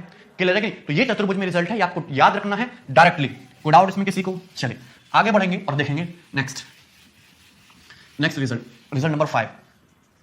ठीक, एक क्वाड्रिलेटरल है, एक चतुर्भुज है इस तरीके से, लाइक दिस इज एक quadrilateral A B C D, चतुर्भुज है ए बी सी डी। इसमें ये एंगल जो है भाई आपका स्मॉल ए डिग्री का है, ये एंगल जो है ये सपोज आपका स्मॉल बी डिग्री का है। कोई दिक्कत? और मैंने यहां पे इस लाइन ए बी को आगे बढ़ाया है और लाइन सी डी को आगे बढ़ाया। देखते रहना ध्यान से, लाइन ए बी को आगे बढ़ाया, लाइन सी डी को आगे बढ़ाया। तो दो क्या है, कॉन्जिक्यूटिव एंगल के इंटीरियर है, दो कॉन्जिक्यूटिव एंगल के क्या है, एक्सटीरियर है।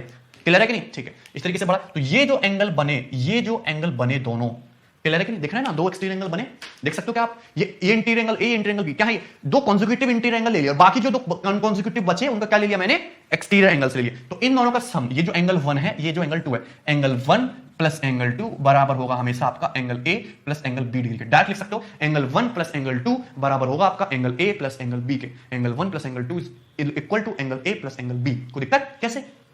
ध्यान से देखेंगे, मुझे चाहिए एंगल 1 प्लस एंगल 2 की वैल्यू। तो एंगल ये जो 1 है, एंगल ये जो 1 है, ये है क्या तुम्हारा?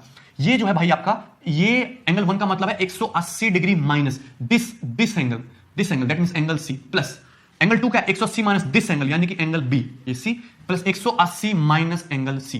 कोई दिक्कत किसी को? और 180 माइनस एंगल सी और 180 माइनस एंगल डी, ये एंगल डी है, या सॉरी बी बोल लेंगे, एक ही बात है, एंगल बी है। कोई दिक्कत? ठीक है। अब 180 प्लस 180 कितना होगा? 360 माइनस एंगल सी और ये माइनस एंगल बी, ये हो गया ना, 360 minus angle C minus angle B, 360, 180 plus 180 360 minus angle C minus angle B. और ये जो 360 डिग्री है, ये क्या होता है? चतुर्भुज के चारों कोणों का योगफल। चतुर्भुज के चारों कोण क्या है? ये हैं ए बी, ये रख देंगे यहाँ पे। So A plus B plus angle C plus angle B minus angle C minus angle B, cut गया, क्या बचा? Angle A plus angle B. क्या बचा? Angle A plus angle B, यानी कि एंगल 1 प्लस एंगल 2 बराबर किसके होगा? हमेशा angle A plus angle B के बराबर होगा। इसमें कोई डाउट है किसी को? ना। रिजल्ट नंबर 6, अब देखेंगे ध्यान से हम, रिजल्ट नंबर 6। क्लियर है? ध्यान से देखने की कोशिश करना, ये आपका है रिजल्ट नंबर 6। ठीक है, अब जैसे इस तरीके से है कुछ,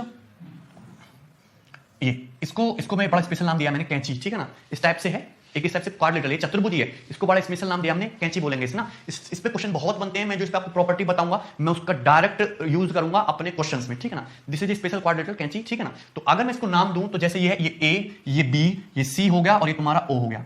क्लियर है कि नहीं? और ये मैंने मान लिया कि सपोज भाई ये तुम्हारा एंगल स्मॉल ए है, ये तुम्हारा एंगल ये स्मॉल बी है, ये तुम्हारा एंगल छोटू जो बन रहा है ये कितना आपका स्मॉल सी है। दिखा सबको? दिख रहा है? और ये यहां पे मतलब 3 वर्टेक्स पे तो खींचा है मैंने, क्या? Interior angle. 3 वर्टेक्स पे तो खींचा मैंने इंटीरियर एंगल, और चौथे पे है ये तुम्हारा ये पूरा एक्सटीरियर एंगल, पूरा का पूरा अपोजिट वाला एक्सटीरियर एंगल नहीं है ये पूरा इंटीरियर, और बाकी जो बचा खुचा वो तुम्हारा है ये वाला एक्स डिग्री। ठीक है ना, मतलब ये है, ये तो इग्नोर करना इंटीरियर एंगल, बाकी पूरा का पूरा ले लोगे आप, ये वाला ये एक्सटीरियर एंगल। कोई दिक्कत किसी को? ठीक है भाई, तो मुझे पता है कि आपको डायरेक्ट याद रखना कि ये जो एक्स डिग्री बराबर होगा ये होगा small a plus small b plus small c. X degree बराबर क्या होगा? Small a plus small b plus small c. कोई दिक्कत इसमें? एक्स डिग्री बराबर होगा a plus B plus c. अब बताइए इसमें किसी भाई को दिक्कत? क्लियर? या आपको याद रखना है? ठीक है, और मैं इसका प्रूफ बताऊंगा, आपको भी प्रूफ बताता हूं, 3 तरीके से मैं आपको इसको समझाऊंगा। ध्यान से देखेंगे, जैसे मेथड नंबर 1 से इसको कैसे देखेंगे। यदि मैं इस लाइन को यहां पे सपोज आगे बढ़ा दूं, ज्योमेट्री में आपको चीजों को आगे बढ़ाना पड़ता है, पीछे हटाना पड़ता है, घुमाना पड़ता है, रोटेट करना पड़ता है, जैसे मन मर्जी हो वैसे करो। अगर आप इसको आगे बढ़ाओगे तो ये ट्रायंगल, ये सपोज डी पॉइंट है, ट्रायंगल ए बी डी में फोकस करो, ये ए है ये बी है, ये एक्सटीरियर एंगल ये कितना हो जाएगा तुम्हारा? ए प्लस बी। एक्सटीरियर एंगल क्या हो जाएगा तुम्हारा? ए प्लस बी। तो बाह्य कोण की जो माप होगी आंतरिक दो कोणों के सम के बराबर होगी, ए प्लस बी। अब ट्रायंगल सी ओ डी में फोकस करो, ट्रायंगल सी ओ डी में ये एंगल सी है, ये एंगल बी है, तो एक्सटीरियर एंगल है एंगल एक्स, तो एंगल एक्स के बराबर हो जाएगा angle A plus angle B plus angle C. Angle axis के बराबर हो जाएगा A plus B plus C. ठीक है ना, तो ये आपको इसको प्रूफ करने का ये आपका मेथड नंबर 1 है, ये पहला तरीका है। क्लियर है ना, जो कि सबसे आसान है और सबसे यूनिक है। कोई दिक्कत किसी को? अगर मैं दूसरे तरीके से देखूं, यदि मैं इस लाइन को इस तरीके से यहां पे आगे बढ़ा दूं, यहां पे एक लाइन खींच सकता हूं मैं? कोई दिक्कत है? क्लियर है कि नहीं? और मैंने इसको नाम दे दिया, सपोज एंगल बी जो है ये 1 है और ये तुम्हारा 2 है, और ये पूरा का पूरा एंगल क्या है? एंगल ए। तो ये जो एंगल एक्स है ये भी 2 पार्ट में स्प्लिट हो गया, ये सपोज तुम्हारा 3 और 4 में स्प्लिट हो गया 2 पार्ट में। तो ये जो एंगल 3 होगा, ट्रायंगल सी बी ओ में बात करो, ट्रायंगल सी बी ओ में एक्सटीरियर एंगल 3 तो किसके बराबर होगा? एंगल सी प्लस 1 के बराबर होगा। ट्रायंगल ओ बी ए में बात करो तो एंगल 4 है तुम्हारा, तो इंटीरियर एंगल 2 प्लस ए के बराबर होगा, और दोनों को जोड़ दोगे तो एंगल 3 प्लस 4 क्या बनेगा? एंगल एक्स बराबर क्या बनेगा तुम्हारा? a प्लस सी, और 1 प्लस 2 क्या बनेगा तुम्हारा? Angle B. तो x बराबर क्या आएगा यहां से भी? a plus B plus C. ठीक है ना, भाई 1 और 2 में स्प्लिट कर दिया, पूरा क्या है? Angle A, angle C, angle A. ठीक है, कोई दिक्कत है? ये बात समझ में आई ना? इजी है, आसान है। एक और देखेंगे नेक्स्ट। क्लियर है यहां तक? अब आपके पास फिर से मैं दिखाता हूं कि जैसे इस टाइप से कैंची थी आपकी। क्लियर है? ये था आपका ए, ये बी और ये सी, व्हाटएवर इट इज, चाहे जो भी रहा हो। ये आपका स्मॉल ए हो गया, ये आपका स्मॉल बी हो गया, ये आपका क्या हो गया? ये आपका स्मॉल सी हो गया, सॉरी, और ये क्या हो गया? आपका स्मॉल बी हो गया। क्लियर है कि नहीं, कोई डाउट इसमें? चलिए, अगर ये इस तरीके से है, ये स्मॉल a है, ये स्मॉल b है, स्मॉल c है, और मुझे पता लगाना है कि ये एंगल x कितना होगा, x डिग्री, तो ये चतुर्भुजी तो है, ये क्या है, ये एक चतुर्भुजी तो है, एक साइड, दो साइड, तीन साइड और ये चार साइड, चार साइड है, और चार साइड का सम कितना होता है, चतुर्भुज के चारों का सम कितना होता है, 360 डिग्री। तो अगर 360 डिग्री होगा, ये a है, ये b है, ये c है, तो ये जो एंगल बचेगा, ये जो एंगल बचेगा, ये तुम्हारा कितना बचेगा, 360 degree minus a plus b plus c बचेगा कि नहीं, ये बचेगा कि नहीं, कोई दिक्कत किसी को, 360 degree minus a plus b plus c बचेगा। और ये पूरा का पूरा जो एंगल है, ये जो पूरा का पूरा जो एंगल है तुम्हारा, ये तो 360 डिग्री का होना चाहिए पूरा का पूरा एंगल। अगर ये पूरा का पूरा एंगल 360 डिग्री का है, और ये सिर्फ तुम्हारे यहां से 360 minus a plus b plus c है, तो x कितना बचना, x बचेगा आपका a plus b plus c degree, x आपका a plus b plus c degree तो होगा, क्योंकि a plus B plus c और 360 minus a plus B plus c आपस में जोड़ के क्या बनाएंगे, a plus B plus sorry 360 degree बनाएंगे। कोई दिक्कत किसी को, क्लियर है? तो ये आपको याद रखना है इस तरीके से, ये रिजल्ट, ठीक है भाई। नेक्स्ट देखेंगे, ऐसा नहीं कि ये फिगर आपको हमेशा स्केच की फॉर्म में देखेगा, ज्यादातर ये यूज होता है, लेकिन अगर आप कोई भी क्वाड्रिलेटरल लो, जैसे मैंने कोई भी क्वाड्रिलेटरल ले लिया, सिंपल जैसे मैं बताता हूं, मैंने अपने हिसाब से तो ये ले लिया, क्लियर है कि मैंने अपने हिसाब से ये क्वाड्रिलेटरल ले लिया, ए बी सी डी, तो मैंने क्या बोला कि तीन वर्टेक्स पे तो ले लीजिए आप क्या, इंटीरियर एंगल, यानी कि ये आपका स्मॉल ए हो गया, आपका स्मॉल बी हो गया, आपका स्मॉल सी हो गया, ले लिया, स्मॉल ए स्मॉल बी स्मॉल सी, और चौथे वर्टेक्स का इंटीरियर एंगल छोड़ दीजिए, पूरा उसके बाहर का ये ले लीजिए, पूरा एक्सटीरियर एंगल, ठीक है ना, ये स्मॉल एक्स, तो स्मॉल एक्स बराबर क्या हो जाएगा तुम्हारा, a प्लस बी प्लस सी, ये आपको याद रखना है, स्मॉल एक्स बराबर क्या हो जाएगा, a plus B plus C, ठीक है। तो ये सारी चीजें याद रखनी। अभी जो है थोड़ी हम इस पे यहां पे रुक जाते हैं, बाकी जैसे जैसे क्वेश्चन हम करते रहेंगे, मैं आपको चीजें बताता रहूंगा। अभी हम जो है इस पे करेंगे बेसिक बेसिक से क्वेश्चन, ठीक है, देखने